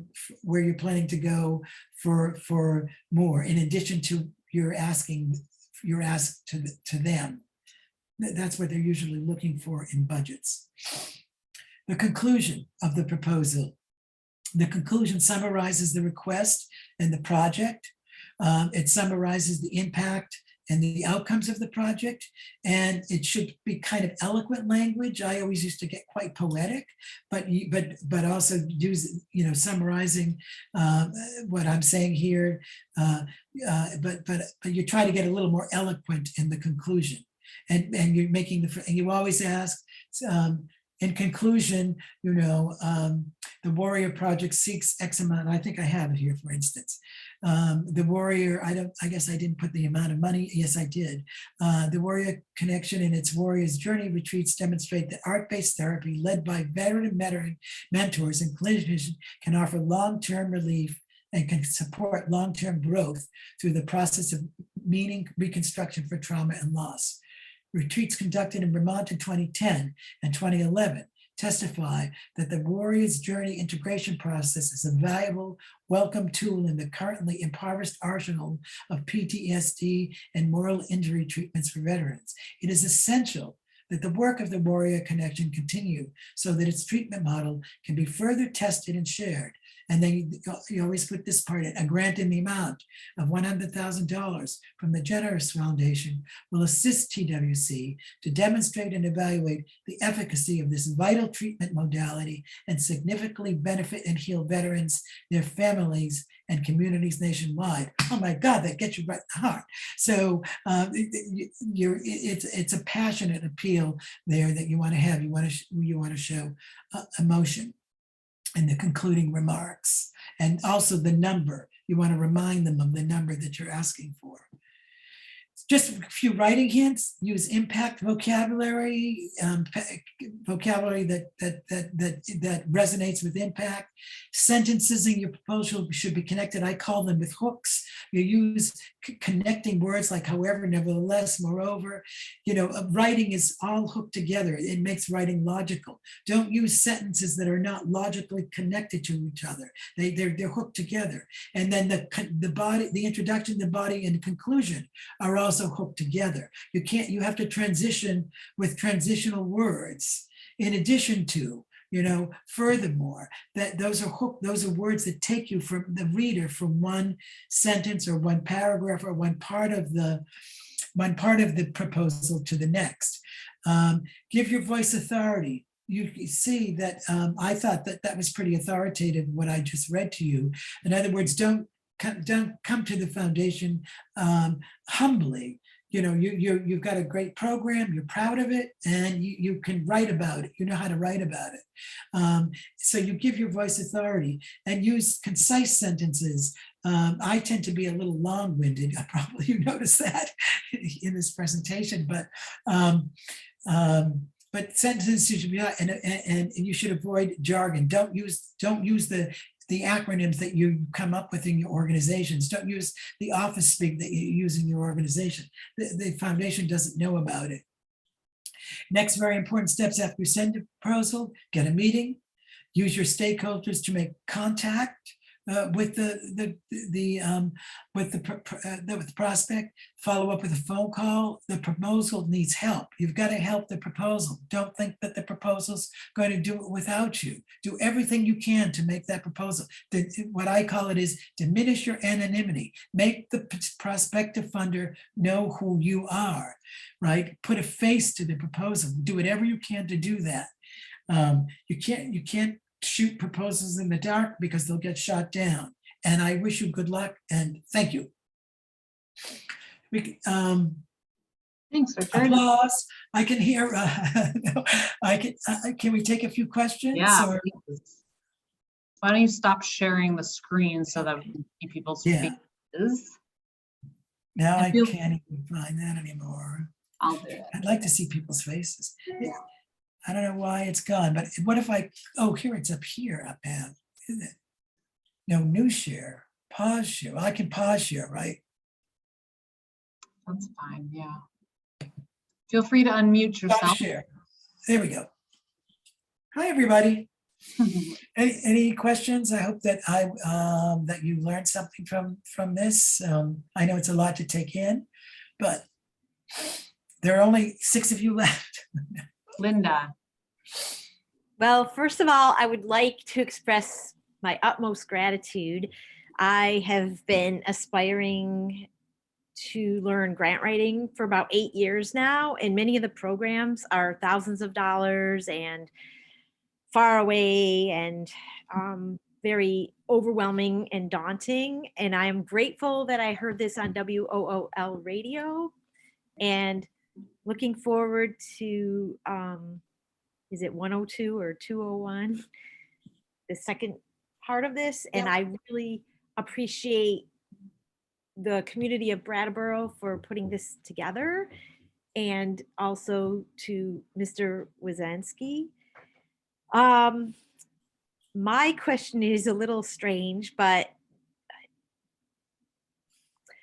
does the state of Vermont need grant writers for their revenue, or do they only use taxes for their revenue?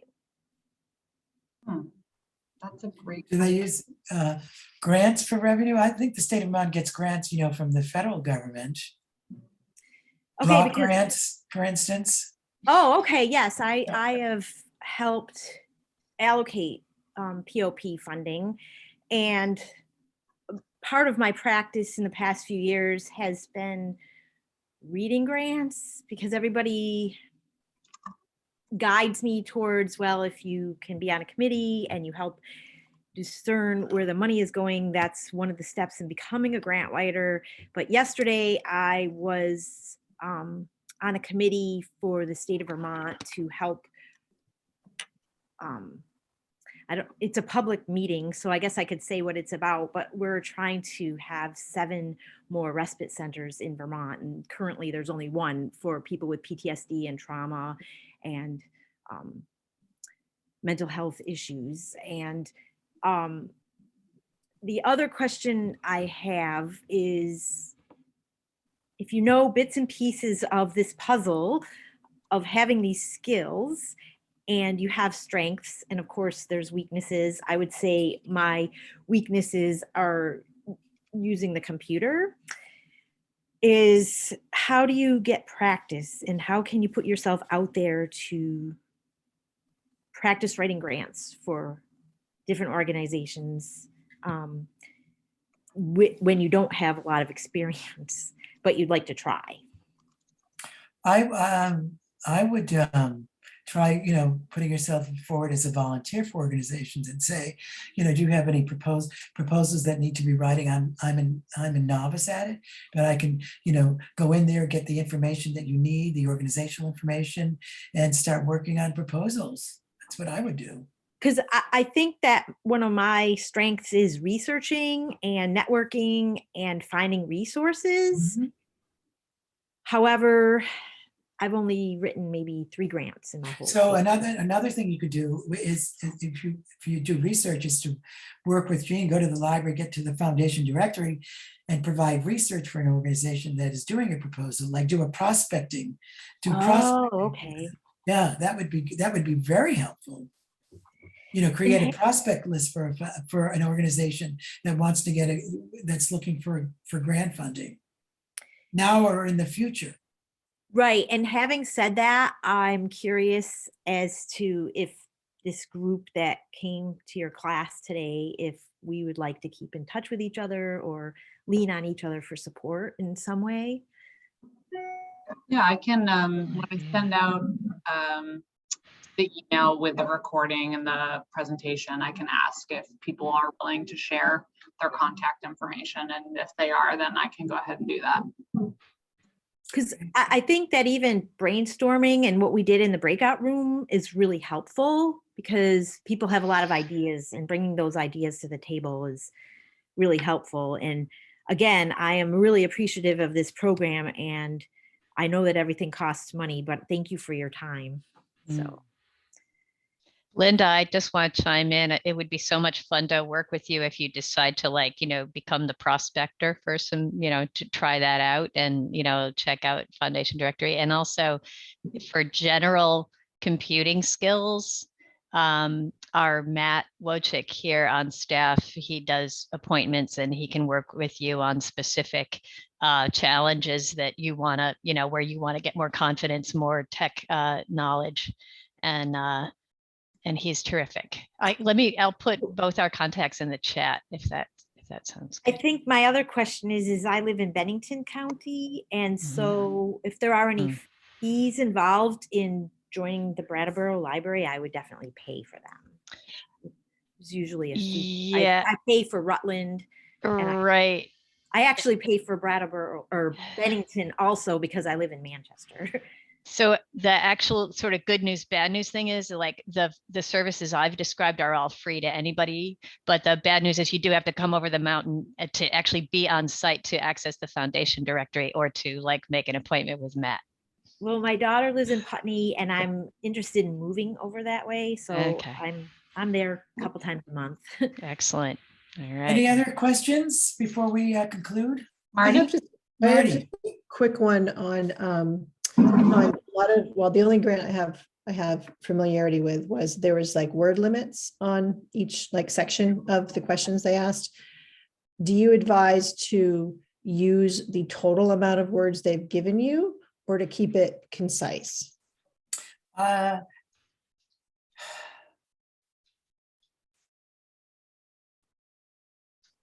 I would use the total amount of words they give you. Words, okay. I mean, I like to write and have written a lot of proposals. So yeah, I would take up the space, Okay. but use impact language. Mhm.